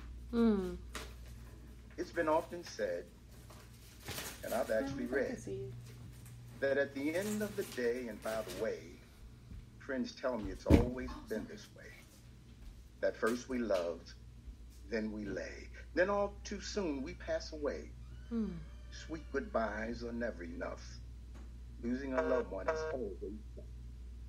It seems for some of us, we get stuck. Lord knows we get stuck. And so my friends tell me in God to trust. So I pray. God knows I prayed. I prayed for someone to take this pain away. But they tell me to move on anyway, even though the pain is day by day. Move on, they say. That'll be the day I intend to take my time and mourn my pain away. I lost myself to nothingness. I can describe every brick, every shape, every color of the abyss. I have for far too long been a part of this. I have for far too long been lost. But not to worry. In due time, I will see myself again. I will look into the mirror at the man staring back. I will cast aside his loneliness, his sleepless nights, his pain. I, with trembling, outstretched hands and a pounding heart, will embrace him and hold him tight. I will comfort him as best I can. I will forgive him for where I've been. I will hold on to him for dear life because I now understand that it is our life that is at stake. I will set a table before us. I will offer him bread and wine. I will prepare his favorite foods. We will sit and talk and talk and talk. We will talk well into the wee hours of the night, if necessary, and into the following days. We will talk and laugh. We will laugh and cry until we are one again. I will read his heart. I know it's mine. My heart is his. His heart is mine. I will look into the mirror as a reflection of the man staring back I will cry out with great joy and thank whatever gods there may be for sending him back to me. Hello, Eugene. Mr. Eugene, my goodness gracious. Did we? No, it's no diss. It's no diss to someone else. It's no diss, but I guess we did save the best for last. We saved the best for last. We saved the best for last. Let me give you this one before the time runs out. This is entitled Carla's Letter. I just received a letter from Carla. She's fallen in love with another man. She says she still cares deeply for me, but hope I understand. Now, she's a wonderful woman. She's not that kind of girl, but love affairs do end. We live in the real world. You see, we have been in love since childhood, and she's been my only one. It was so difficult for me to lose her. I feel my life is done. I didn't believe this could ever happen. I never thought she'd go. So to pretend she still loved me, I wrote a letter. Can you guys still hear me? Yes. Oh, damn, I'm so sorry, Teaming that the lights went out. I didn't believe this could ever happen. I never thought she'd go. So to pretend she still loved me, I wrote a letter addressed from her in the hope no one would know. I sealed it with a lipstick kiss and signed her name below. I wrote, sweetheart, I count the days because I love you so. And once you're in my loving arms, I'll never let you go. And when our souls join as one, I want the angels to see that in this whole wide world of ours, there was no one but you and me. I signed the letter, Love Forever, and was thankful no one could see the tears streaming down my face. I realized there was only me. I mailed the letter to myself and received it 2 days ago. I proudly read it to all my friends. I prayed they'd never know. And when all the laughter and merriment ceased and my friends were safely away, I folded Carla's letter. I have it to this day. Woo! Mr. Eugene, that is absolutely awesome. I mean, I wish that everybody on here could see everybody's face at the same time. As soon as you started, it's like everybody did like this. Woo! Absolutely amazing. That was the quiet storm right there. He came in. Your voice, like you should be doing narration or something. You are a narrator, sir. Definitely. It reminds you of one of those old African storytellers. You know, in the historic times where you sit there on the porch and you have children around you and you're just telling the story and everybody's like, they don't even know what you're going to say, but that tone, and they know it's about to be something. So they're like, gather around. That's what it's like. Woo! I mean, say this real quick. And then the content. I wrote a poem about my wife.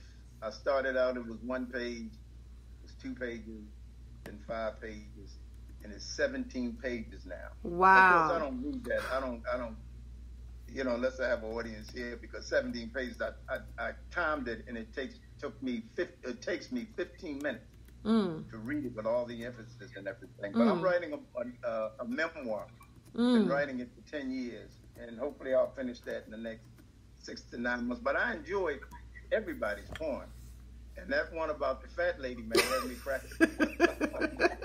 Yes, because just like y'all, I never thought about this fat lady everybody talks about. So yeah, I don't know if y'all saw, but I cracked up on that. But yeah. Thank so you. I enjoyed everything, man. Absolutely. We appreciate you for being Thank on, you. Mr. Yeah, we really Eugene. do. Just please, everybody, we got to put our information in the comments after this and during this, because I got to bring all of y'all on my show at some point too. I'm sorry. This is absolutely amazing. It really is. All right. Thank you, Miss Kendéll, Lenice, and Leroy McKenzie. I mean, y'all, this is awesome, y'all. This really is. All right, we're going to keep it moving so we can get out of here soon. We're going to let Mr. Jody Downs go ahead and talk to us about what he's got going on. Okay. I got a piece. Sorry for interrupting you too, by the way. Let me put this on mute. Oh no, that's fine. Sorry about that. Believe me, it was worth it. My man, what's your name again? I seen Galaxy. All I can see is Galaxy. Eugene Newman is my name. Okay, Eugene Newman. Hey, look, man, I'm Jody Downs. I'm glad to meet you. I kind of like got acquainted with all of the rest of the people once I got the email. I at least like looked at their social medias. But I mean, everybody dope. But man, you just coming on at the last second like this. We was already coming into like this was like, you know, something like for me. So like yeah, you just gave me a little inspiration on something else, and I'm thinking about that, and I can't even really focus on it because I got to do this other piece. So I wanted to know, could I just share a piece that I wrote over a melody? Absolutely, bro. Absolutely. Okay. Man, I just want to appreciate you for inspiring me today, because yeah, I got something. I'm ready, man. I'm ready to do something this evening. But I want you to hear this, and I hope you guys like it too. Here you go. It's Let's Write Poetry.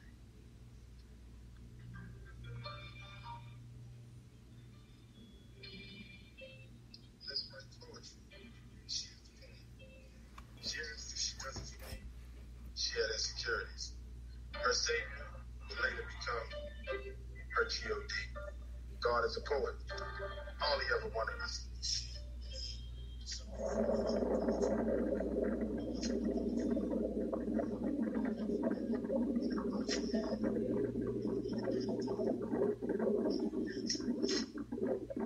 Sounds like it's underwater. Yeah, can you turn it up a little bit and maybe close a window if you have a window open or something? Okay, hold on.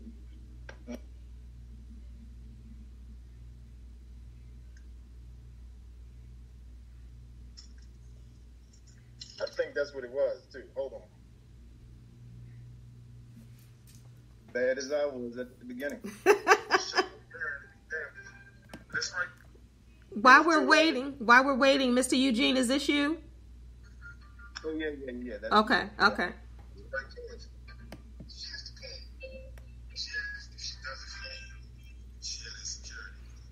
All right, you could probably turn it up a little bit more, Joe.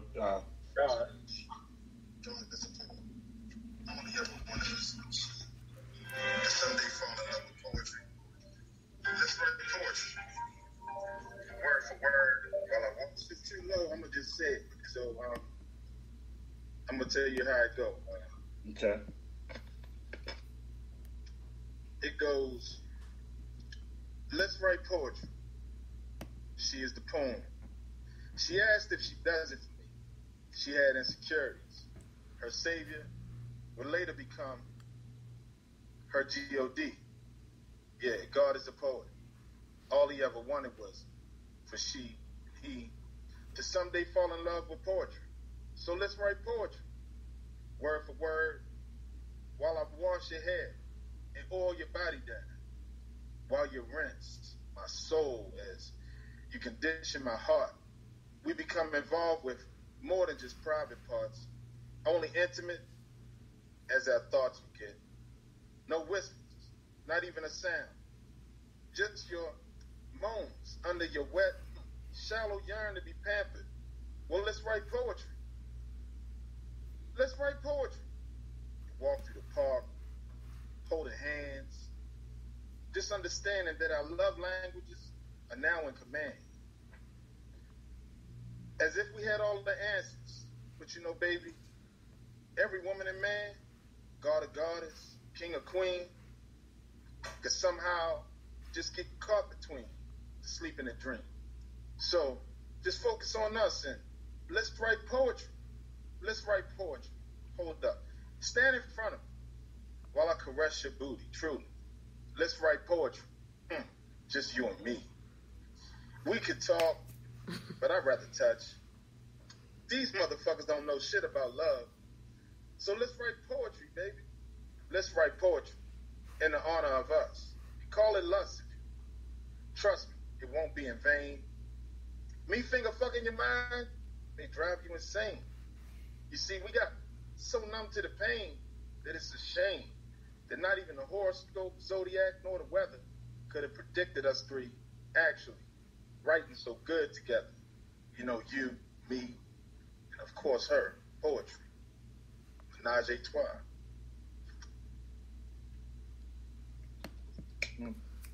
Yeah. Thanks. So I'm sorry. Wait, it's on me. Myself. I am that awesome. Seriously, like. Yeah, thanks, man. So all you guys stuff is on like Facebook and what's the other one? Messenger or IG. I know y'all you're going to leave your info. But where? Yeah, Facebook and Instagram. Everybody's on Facebook and Instagram, I'm sure. Facebook and Instagram. I do have another. We're gonna share all that. Let me let Jody, that was good, bro. That was good. That was good. And he's in the dark. Look, he's saying a poem like that, and he's sitting in the dark. He got the mood going. We're going to let Miss Kendéll Lenice talk about what she's got going on, because she's got a whole lot going on, guys. So we're going to let her talk about what she has going on. All right, everybody. So I put my contact information in the chat. But I have... Okay, let's start with the book that's behind Leroy in the purple back there. All right, that's The Best Gift Ever, Guide to Loving You, Learning How to Live Your Best Life. So what I did with that, like Lakeisha, I've been writing poems for years, but I don't have a poem book published per se. But at the close of every chapter, I bring the chapter together with a poem at the end. So there's a poem after every chapter to surmise what the chapter says on that book. That's a self-empowerment book for men and women. Then I also have Growth, Glow, and Grace, a guide to being better, wiser, and more fulfilled. That's available on Amazon as well as the other book. And this is for men and women too. And I say men and women because self-empowerment, healing, growing is not just for ladies. Coaching is not just for ladies.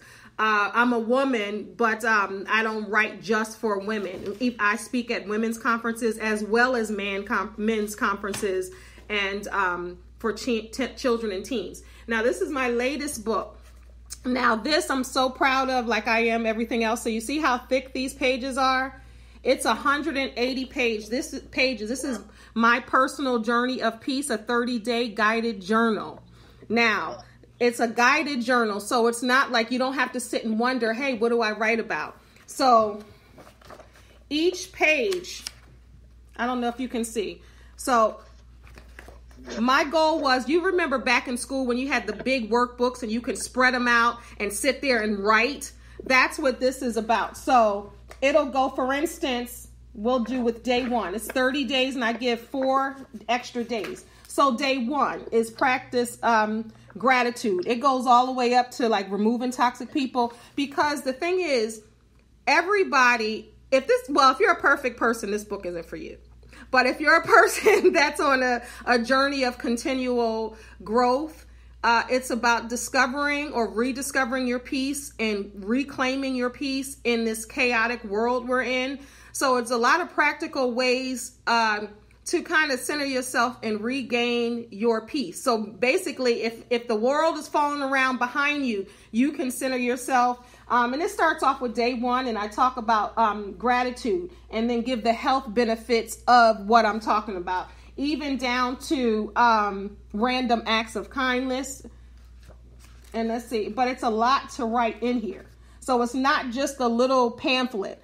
But the beautiful thing about this this journal is, when you purchase this book on Amazon, you also get a free virtual workshop to go with the book. Now, you don't have to do the book and do the workshop, and it's not like I'm going to show you what to do, because this is your own work, your self-work. But the virtual workshop is just to take it further, and it's a free workshop with that. So even the 6th day, to get back to your peace, is laughing.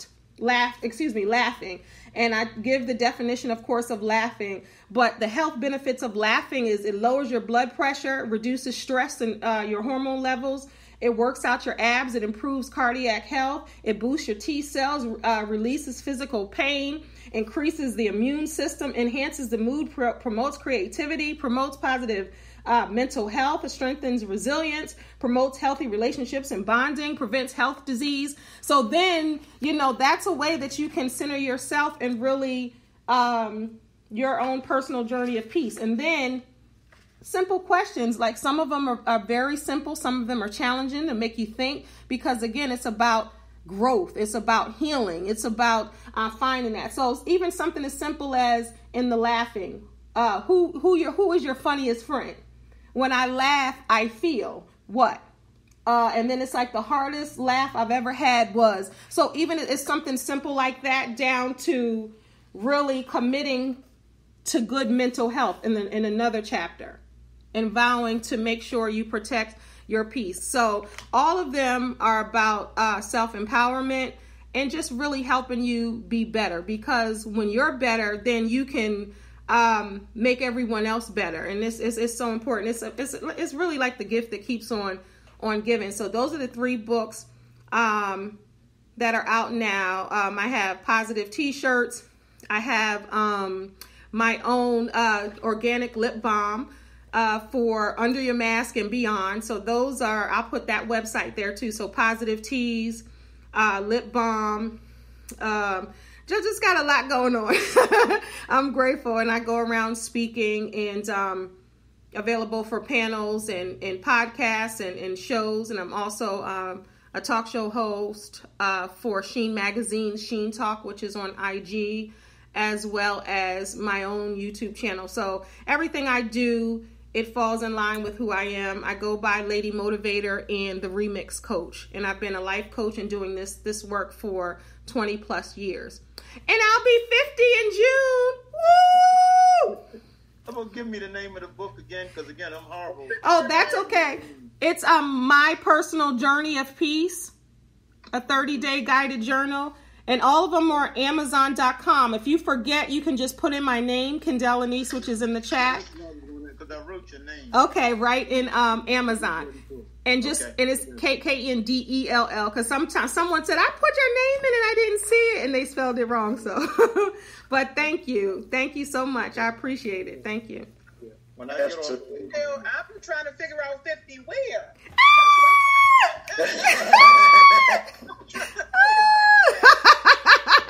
So I'm doing this on online 50 days to 50. So today is day 2. So yesterday was the 50th day to 50. So I'm doing 50 days to 50, the road to 50. So this is day 2. So I'm sharing bits of pieces of my life. Congratulations. That's awesome. Thank you. But thank you, girl. That's not half her story, because she sure enough don't look like what she's been through. Oh, I don't know if you want to. I'll tell him. Thank you. I'm a colon cancer survivor. oh boy. I'm a colon cancer survivor. I had my surgery, Leroy, 7 weeks ago? Yeah. 7 weeks ago. Cancer is totally gone. They did surgery to remove it. They tested it. They were supposed to take out 12 lymph nodes. My surgeon said I'm taking out 28 to make sure. He tested them all, and it was Cancer-free. Cancer-free. So this all happened last month. Yeah, I can In relate. March. In 2010, I was diagnosed with prostate cancer. I had it removed, and believe it or not, that's when I started writing during the convalescent period. So I can relate. Yeah. See there? Mr. Eugene, did you start writing that like when you were, because you were going through so much, does that writing help you to get through what you were dealing with? Yeah, I lost my wife in 2003, lost my father in 2004, of course, prostate cancer, 2010. I'm a dentist, well, a retired dentist. And what happened, I had to convalesce for 90 days. And people have been telling me that I've lived such an interesting life that I should write a book. Nothing else to write about the relationship I had with my wife. Was highly unusual. And one day I got up after convalescing about, 2. What the hell? Let me go down here and just from as far back as I can remember, let me just start writing. And that's what I've been doing. And I'm up to 350, 300 pages, I think, is where I am. And I got maybe a quarter more of the way to go. And but I used to be so depressed. I write, and first I was a ball of fire, man. I was just writing. But then, and I know y'all can relate to this. You kind of get low, you get depressed, and you just don't want to do anything but sit around. Maybe you went through that with the colon cancer. Mm-hmm. You're not really up and excited about stuff. But recently, I'm writing about a portion of my life that I really want to capture the essence of what I want to say. And so the spark has come back again, and I've been writing the past 3-4 weeks practically every day.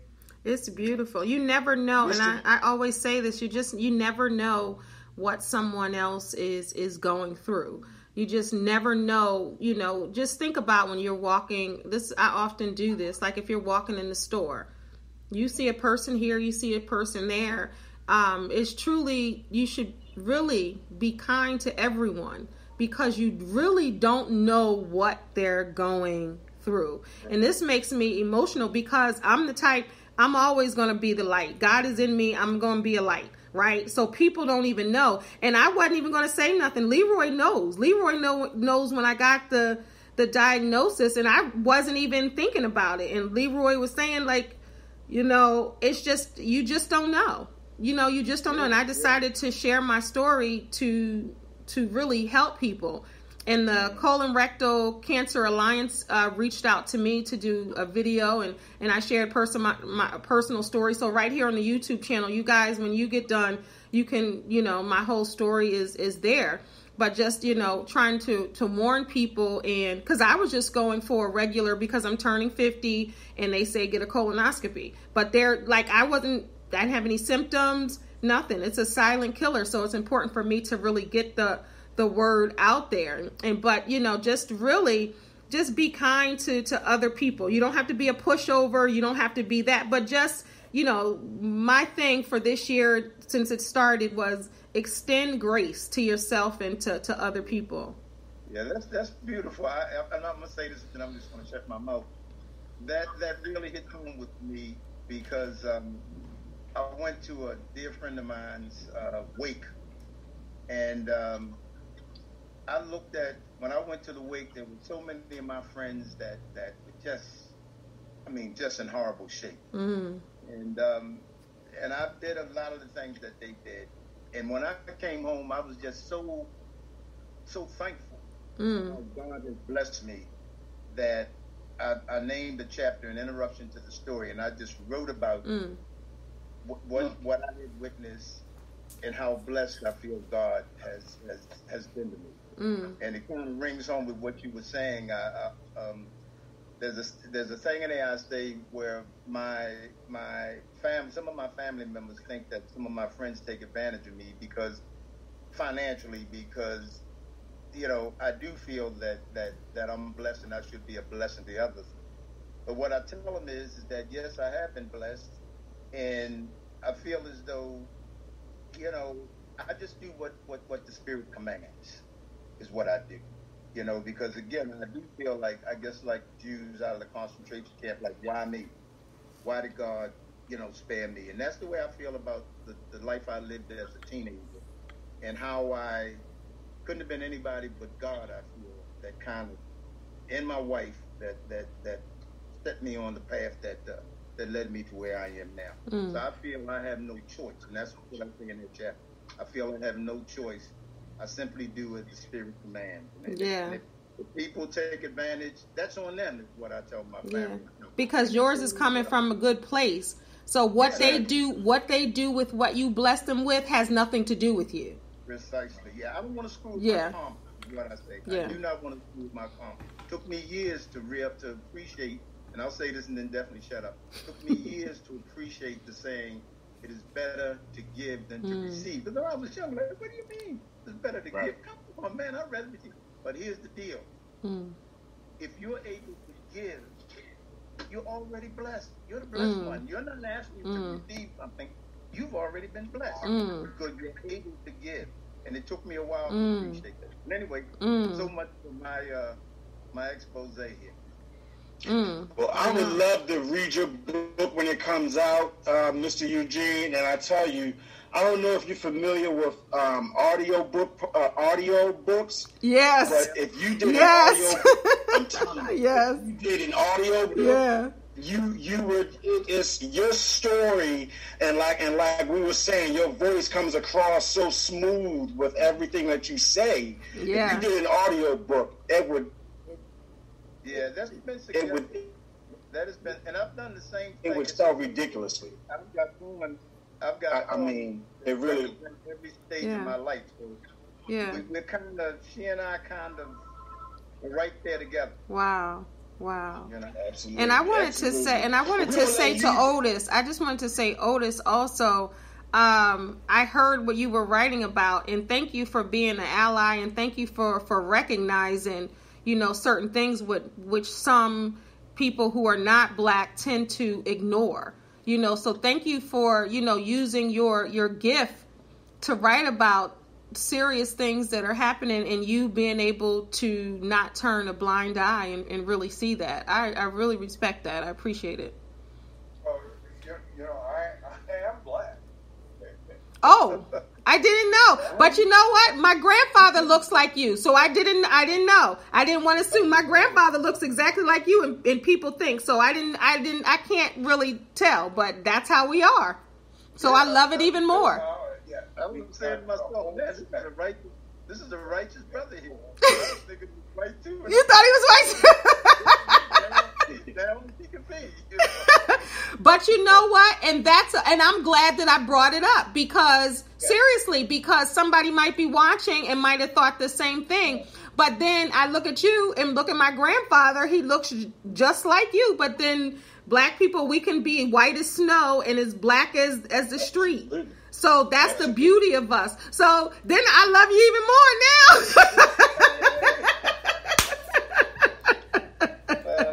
Yes.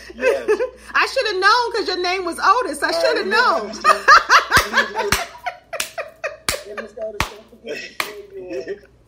We're going to let Mr. Leroy McKenzie talk about what he's got going on real quick.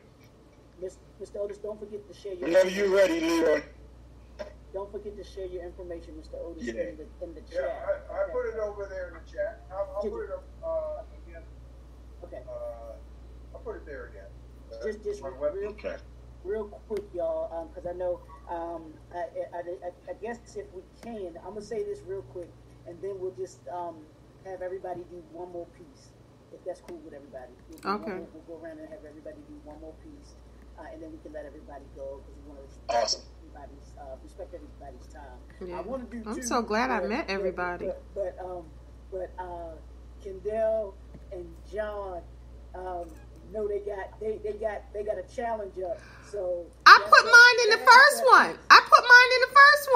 I read it already. I put mine in the first one with the D. Okay, I didn't. But I'll do another one. I'm doing another one. All right. But real quick, my stuff is real simple. You can go to my website. I have 3 books of poetry. This is one of them. Vibes and Sounds, The Poet Chronicles, Volume 1. This is actually, I love this cover. This cover, just to tell y'all really quickly, one of my Facebook friends, she does art. Art, and this is one of her pieces. That's beautiful. So I was telling her, I'm like, I need that piece. That's beautiful. With my, to go with my book. I'm like, it was a perfect fit for my book. So this is the latest book. I'll have another. I'm working on another book of poetry. I just kind of have to put it together. But I have 3. That's the third one. And I don't have my other books. I'm just showing y'all. I just have these. This is what I originally put the binders in. But these are my first 2 books of poetry that I wrote. The Inner Soul, Volume 1 and Volume 2 are the 2 ones that I had. And I know my poet. I've seen the growth of my poetry from then to actually now. But you can go to www.jnfenterprises.com. That's where all of my products and services are. You can check me out. I'm on Facebook. I put that there. My name is Leroy McKenzie Jr. or my company, JNF Enterprises, LLC. and Instagram is the same, JNF Enterprises LLC, and then also have a YouTube channel, which is JNF Enterprises. You can check it out. You can see all the information there. So let's roll, John. Let's have everybody do their last piece.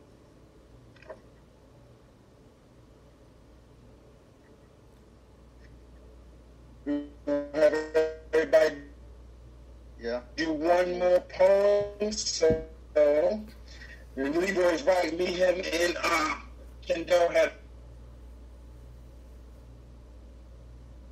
a pandemic.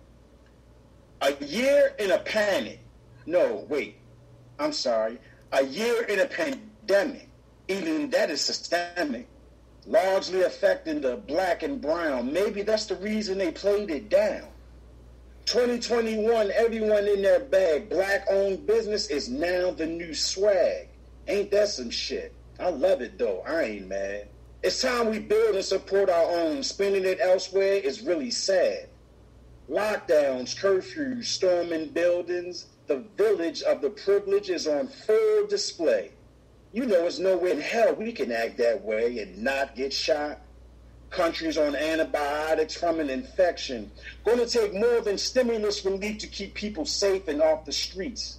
Tensions are high and too tight to mention. People losing their jobs and there's no cash in their pension. Everything is virtual now. Please keep your distance. 6 feet apart, wash your hands, stay sanitized. Don't pass it to me. I want no contact. The disease death rate is higher than NASDAQ. Money is scarce. People are robbing and stealing. The young boys catch a lick and scream, oh, what a feeling. Feels like you're going to ass. So I read body language as they walk past. Vaccines are in demand. People on the fence about taking it, though. Want to be sure it's safe and you won't end up like Jane or John Doe. Should the kids go back to school or keep it virtual? Are their behaviors changing? Changed everything.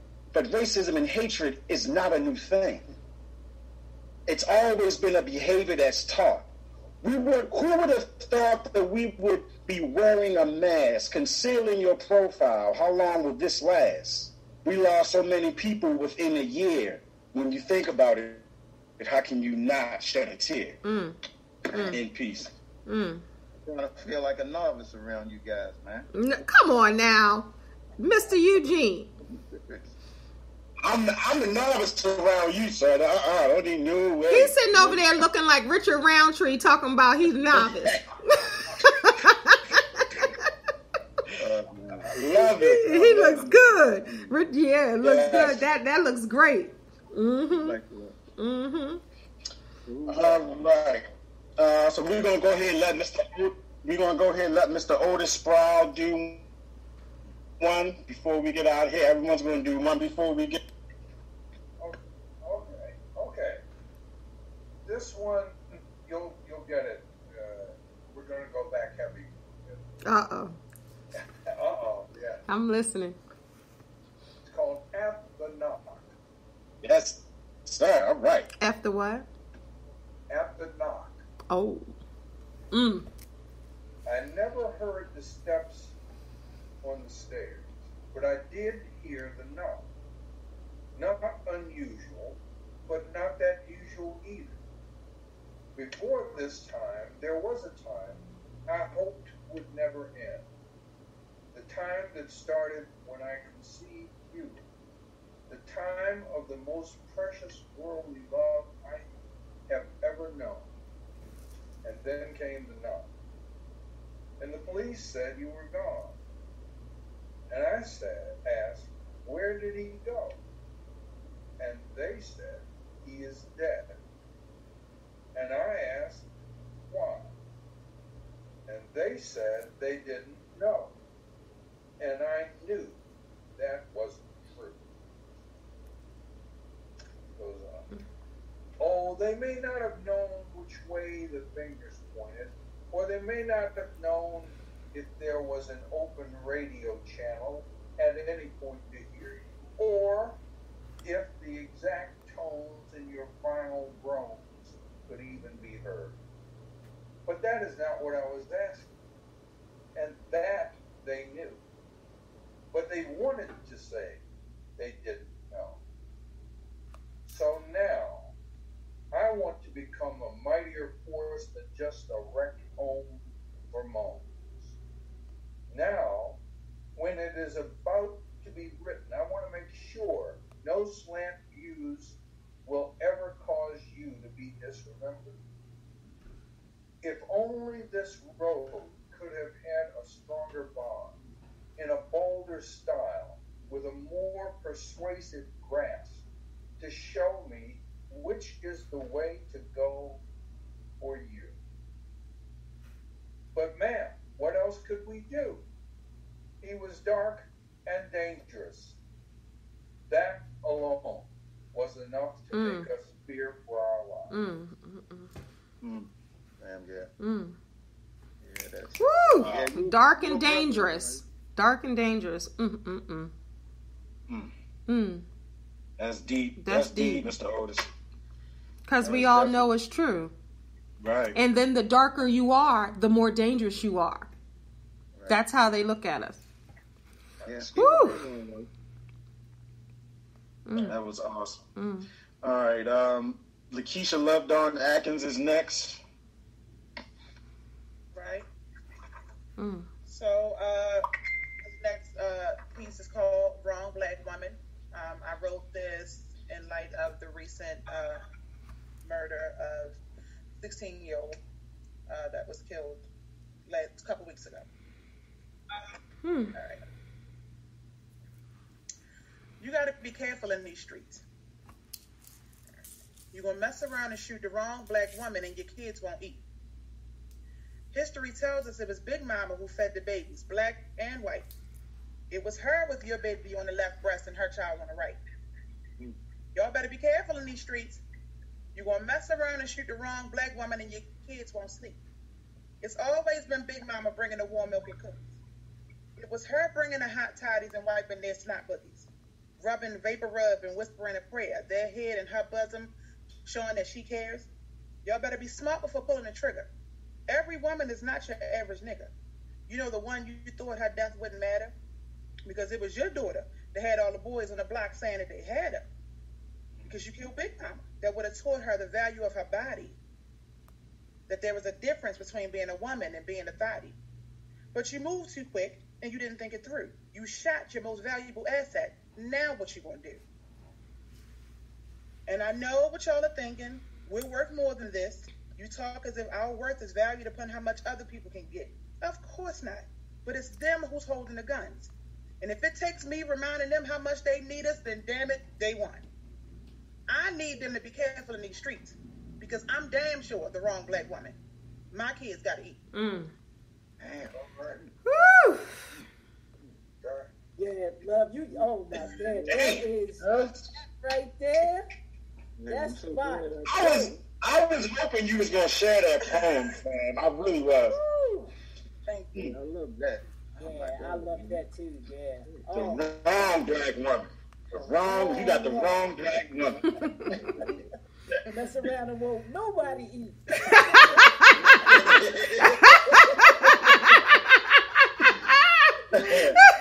Alright, we're gonna keep it going. We got Mr. Jody Downs next. Jody Downs.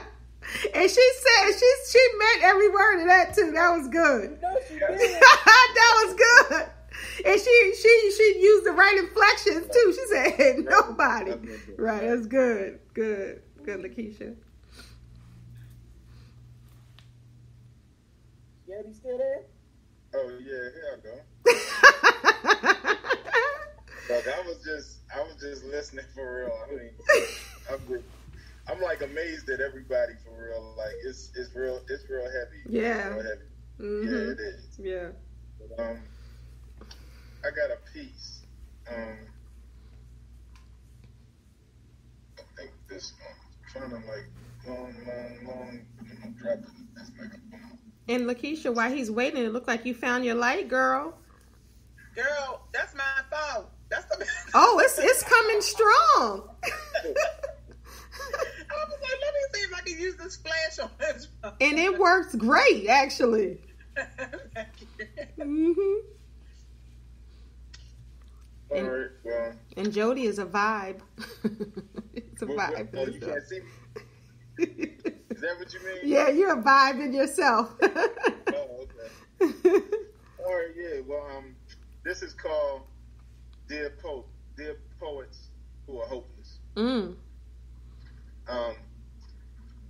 Dear poets, fear is only hopeless. Blind eyes even cry tears unnoticed, but too near death to focus. Deaf, dumb, and damned. What is left? We are all on the other side of war, in a fight with courage and revenge. Too afraid to fight, but not afraid to pretend. In a life that's scared to death. No way to justify the way it ends. Too scared to love, so hard to keep an enemy. Yet, it's so easy to be a friend.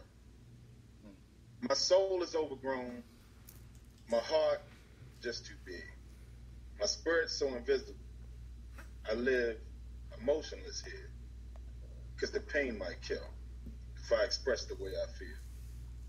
If I expose my fears before death, I only wish my three brothers could somehow just reappear. Haven't cried in over 20 years.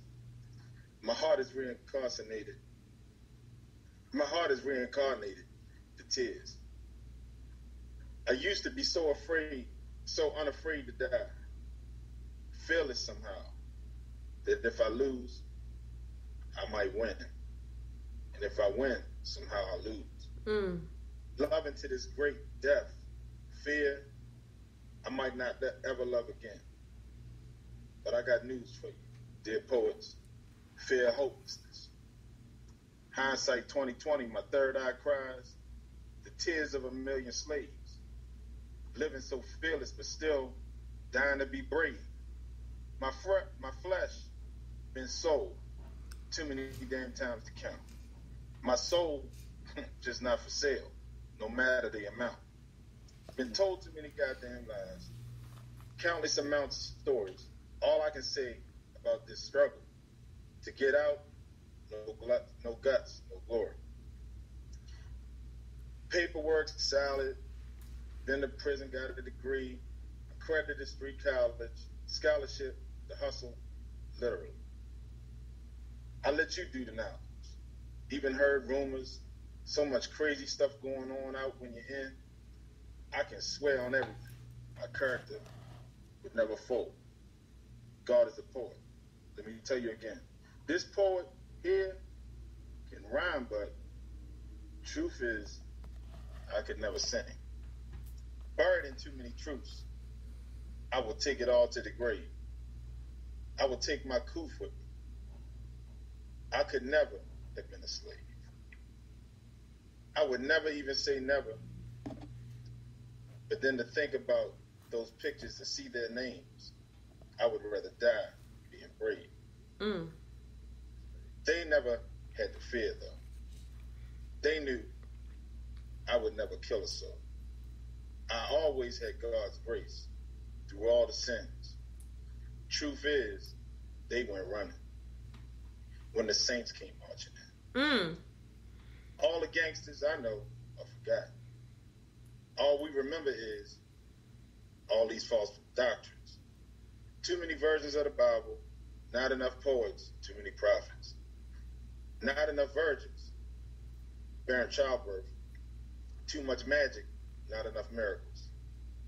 Too many religious niggas, not enough Negro spirituals. Too many dope beats, not enough lyrics. In a land that's lost track of time, a book of antonyms. None of them rhyme. None of them right. None of them wrong. Written with words that never rhyme. Fighting letters, consonants and nouns. The rebel of vowels, I dread living like a slave. Even poets here are my greatest fear. Sometimes they attack me dead.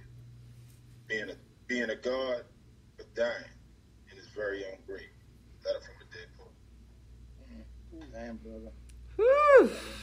Nice, man.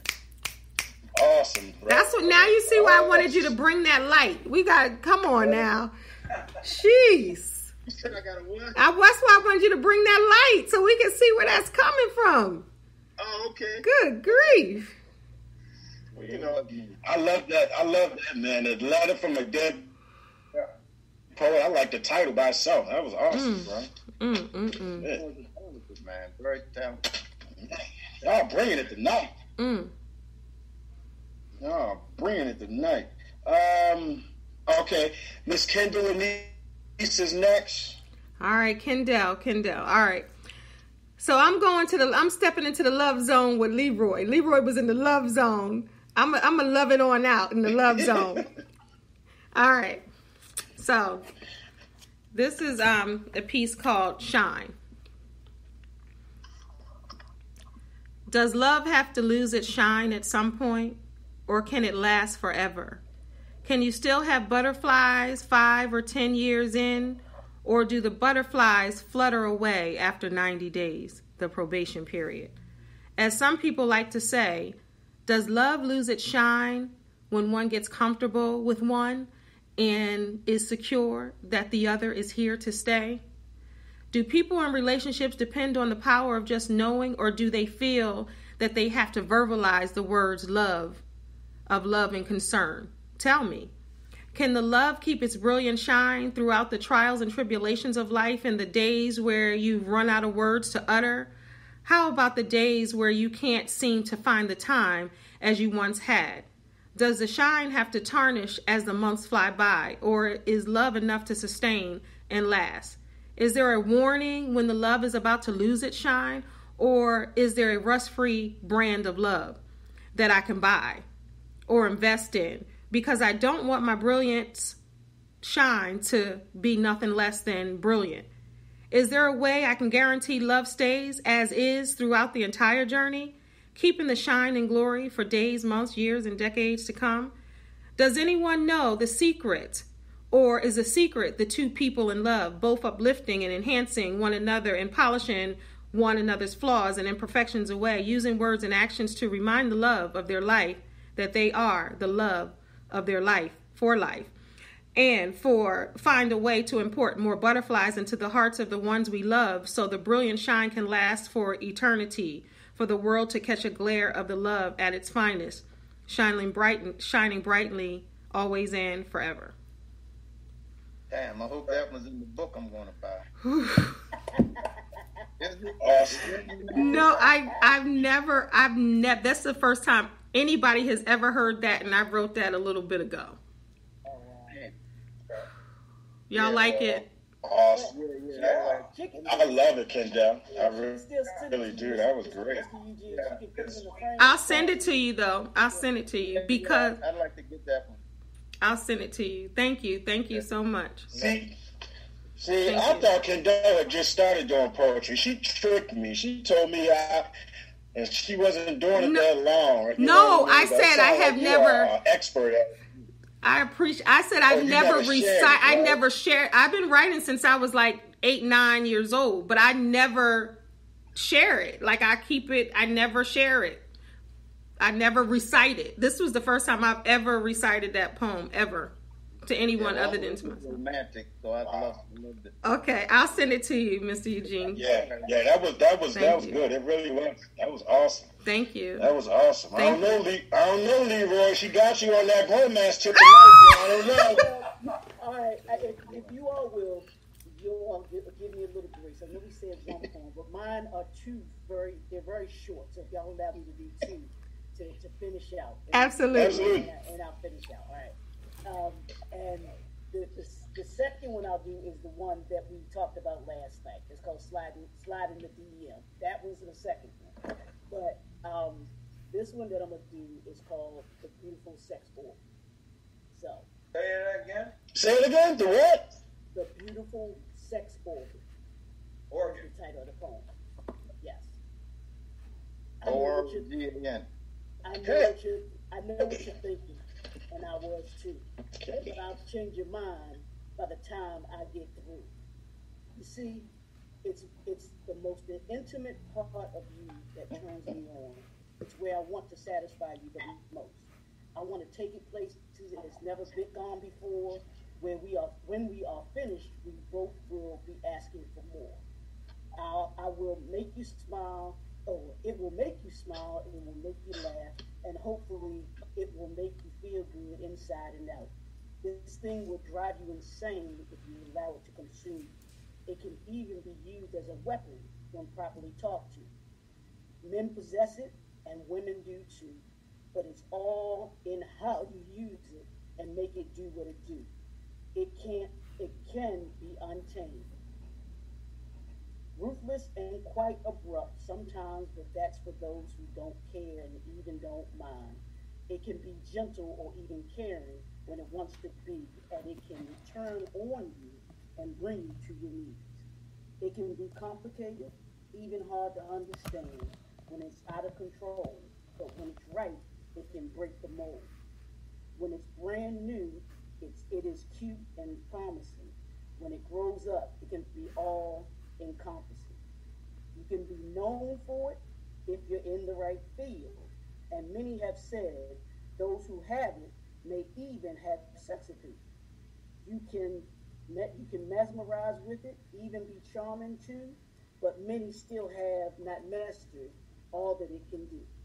So be careful when using this tool, because it's divine, because what I am talking about is just your great mind. I knew it. Yes, I knew you were going to say that. I knew you were going to say that. Come on. That's the organ. Yeah. That's because you had me going. I'm like, I was waiting for the end to see what you said. You said a great mind. Oh man. I see you leave with the Billy D. Williams poetry. This is the last one, y'all. This is the one that we had to, each of us had to do last night. Look, you got me wanting to do this one that for the music lovers. If you get done, it's like 2 seconds. I want to do this one. I've never done it, but I think y'all get a kick out of it. Go ahead, you do. Okay. Right. You got me pumped up. This one is called Slide in the DM. Been checking her out for a while to see what I can see. Is she about that life that she portraying her life to be? I can put a like here and a comment there just to see if I can catch a simple stare.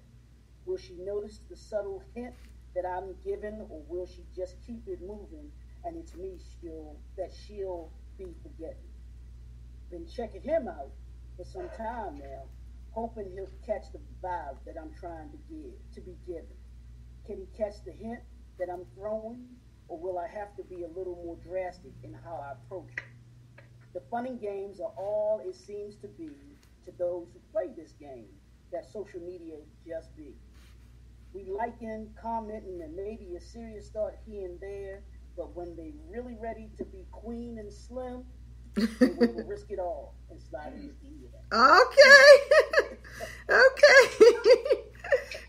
Yes, sir. Yes, sir. Queen and Slim. Love it. He said Queen and Slim. I just want to read this. That was good, because we had a challenge. We were saying, let's write something about, the DMs, because we were talking about sending messages in the DMs and, through social media, when people try to, see something they like on social media and go into the messages. But I just wanted to read this quick one. And I want you all to guess who this is about. So I'll give you a hint. All you music lovers, it's going to go for the old school and the young school and everybody in between. All right, I'm going to read it real quick. And don't ask me why I did it. I was listening to their music and then I did it. All right.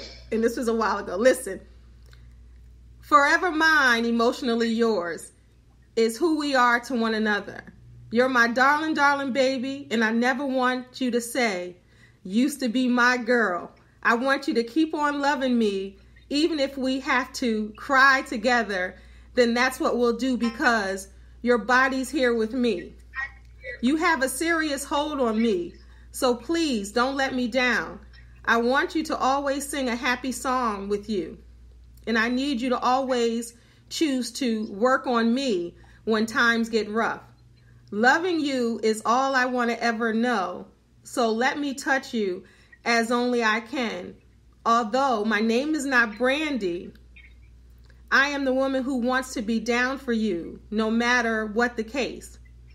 My mind will never be on the other side of town, but forever here with you. So I ask you, have you had your love today? If the answer is no, then I would be glad to give it freely. You know more than anyone that is there is there's a message in our music. And no one can sing our praises as we can to one another, because you are indeed forever mine. Thanks to the legendary group, the Mighty Mighty what? OJs. OJ. This is Mr. Eugene singing. I can see them on stage now.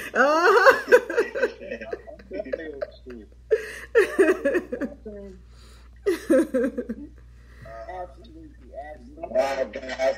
This was absolutely wonderful. It's amazing that we spent almost 3 hours crazy just reciting poetry. Like, this is absolutely beautiful. Yeah. We got to do this again. We have to. Mr. Eugene ain't do his last one. Oh, yes, absolutely. Please. Now he gotta end it. Let's drop the mic.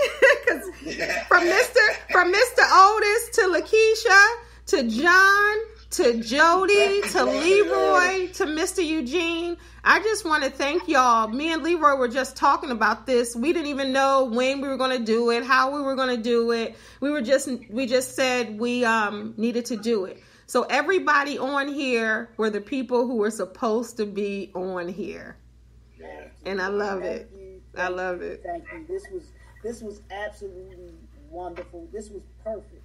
Yes, it really was. The perfect amount of people, the perfect vibe that I believe that we were looking for. So thank you all for joining in. Yeah. Make sure that we stay connected. I followed everybody.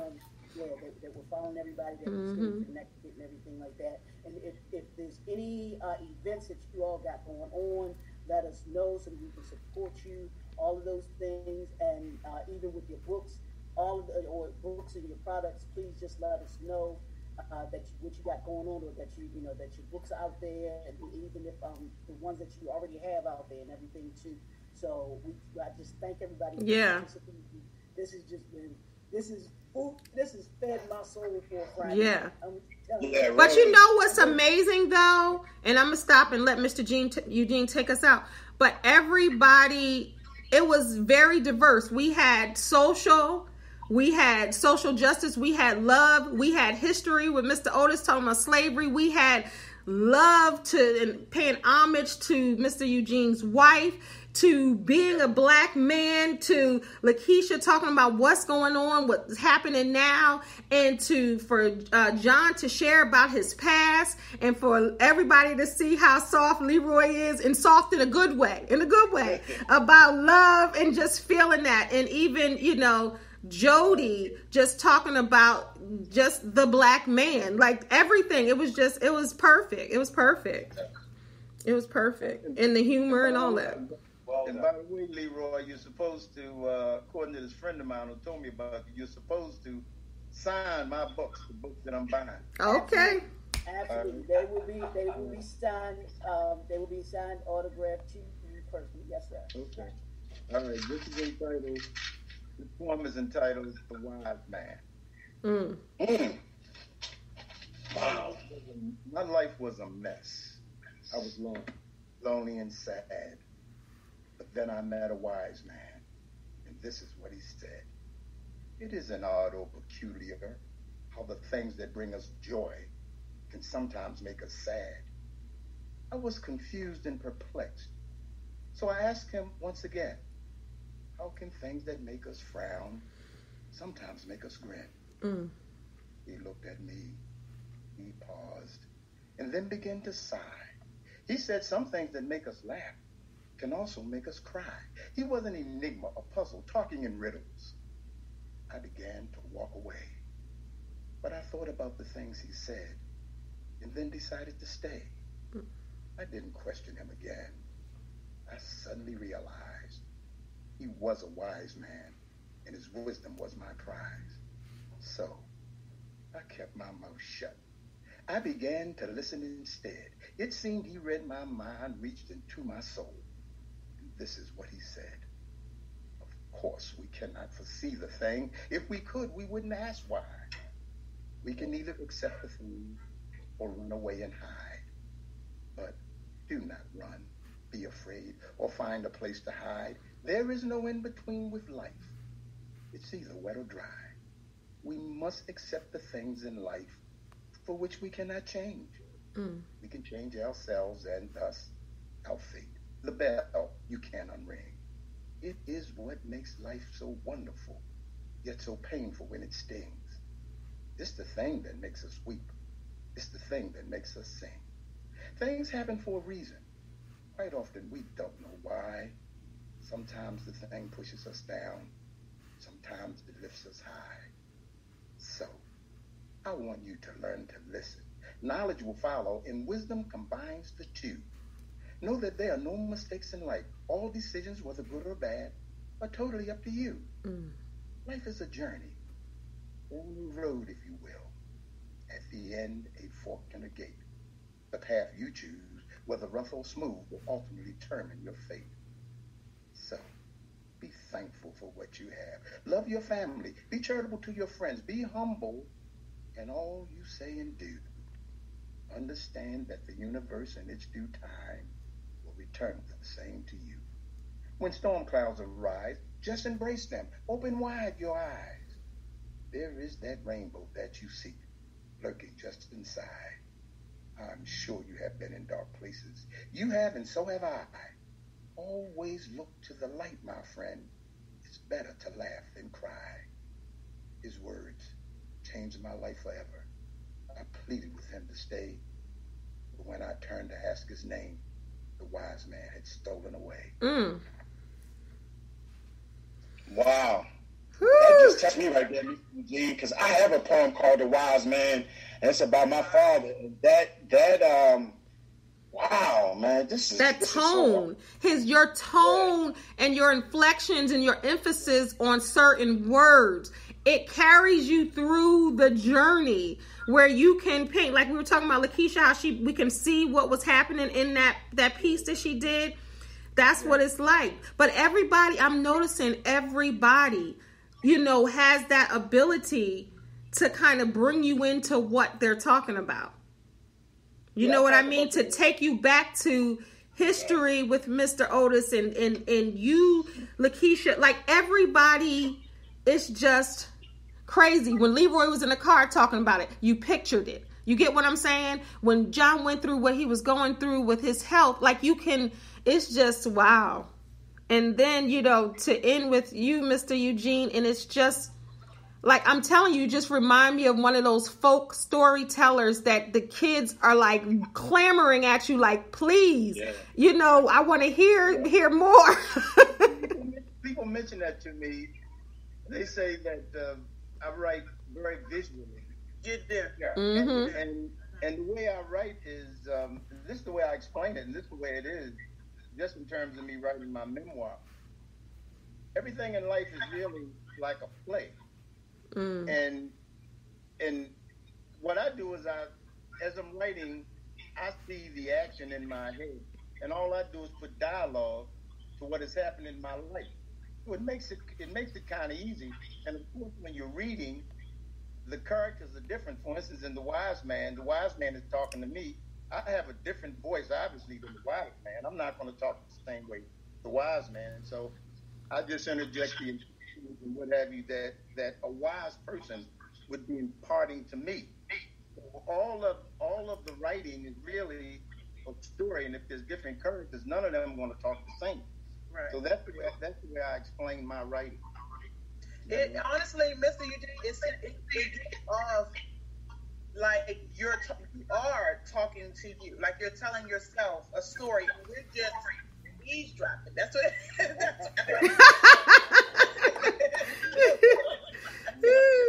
I guess, but I've enjoyed this immensely, man. And just think, you know, I'm so poor at this.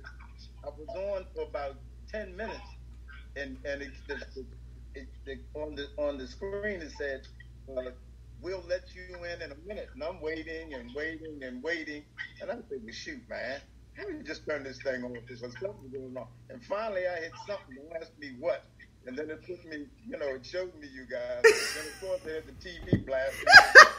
I didn't know what was going on. So anyway, I enjoyed this immensely, man, and look forward to the future sessions, you know? Absolutely, absolutely. We're definitely glad that you were able to get on. Thank you. Thank you. Oh, that, yeah. And I think, I'm sorry, is that Jody? Yeah, I'm here. I'm sorry. I think you might have been waiting. We were enthralled with Mr. Eugene's poem, so I'm sorry if you were waiting for a minute. I didn't look up there.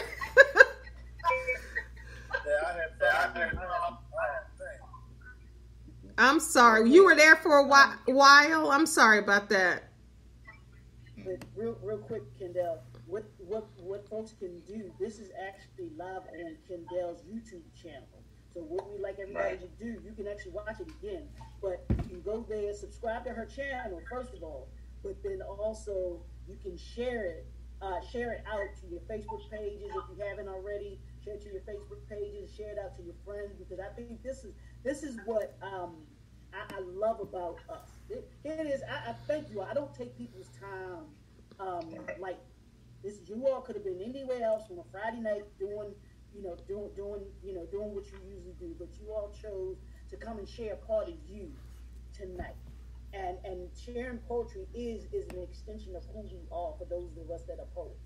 And so I appreciate you all doing this. I thought that this just the vibe, just the whole thing was just phenomenal.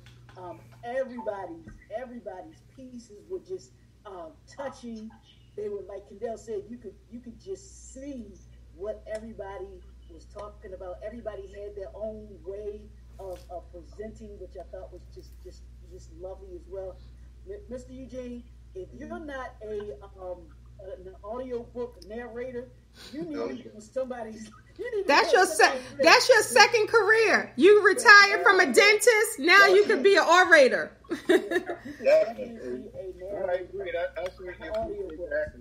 I really do.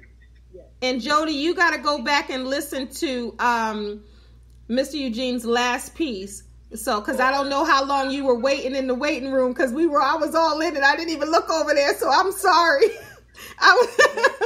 So you can kind of go back on the YouTube channel and just take it back a notch, and then so you can hear that, whatever you missed. Thanks for tuning in. Thanks for listening. For everybody that got the message through someone else who got to join, we appreciate you doing that as well, connecting with me, connecting with us, and letting us know.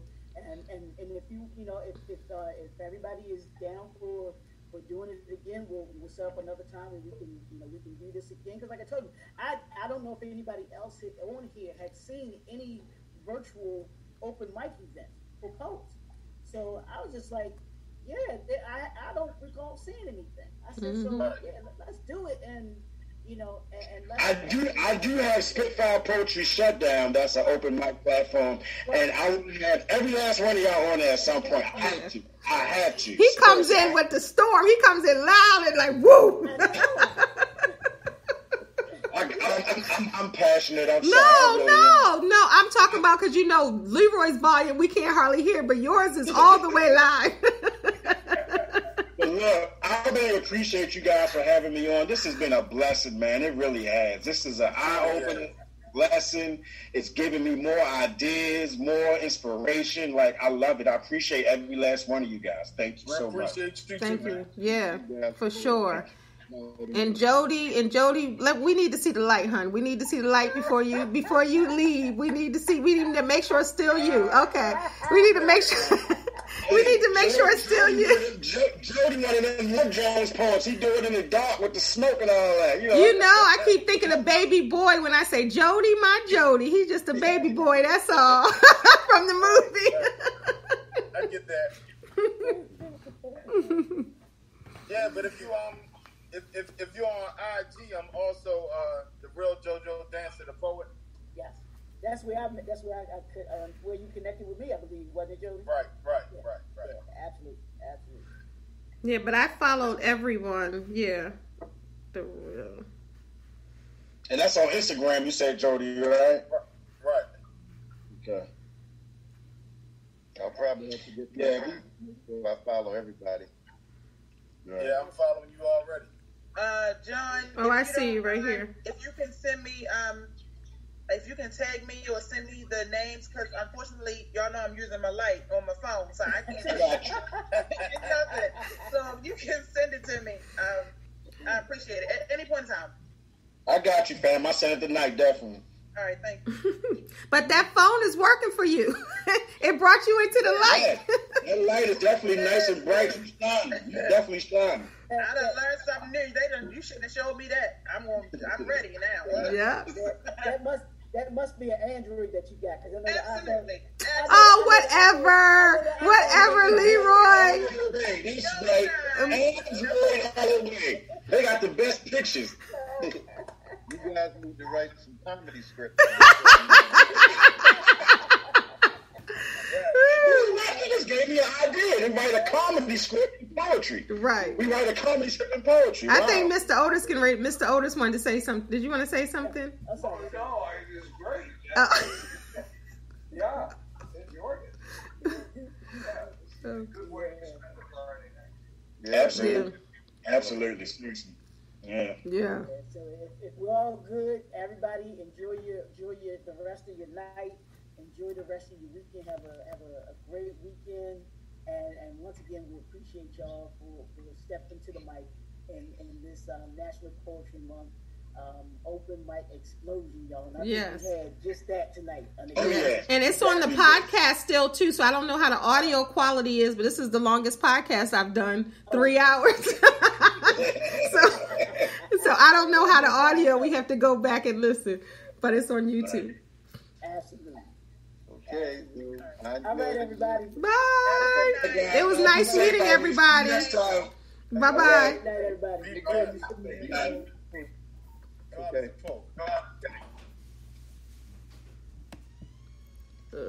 Gotta turn off everything.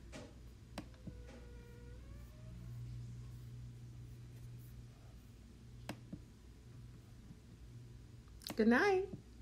Good night.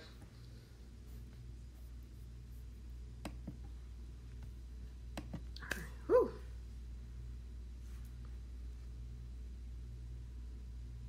Leah, what you want to watch?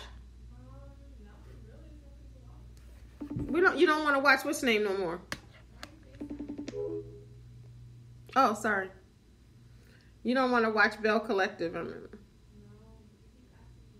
Because I didn't know if you just didn't want to watch it then.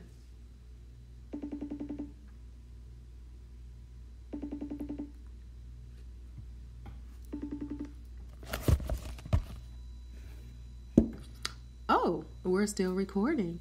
Thank you, everybody, for tuning in. You got a chance to hear me talk to my daughter at the end. I hope everyone had an amazing time listening to poetry. I'm not sure how the audio, the quality was, but, hopefully you get something out of it and you hear something. But thank you, everyone, for tuning in to this special episode of Shine with Kendéll and Lenice. Shine with Kendéll, Lenice. Real talk for real people. Let's shine together.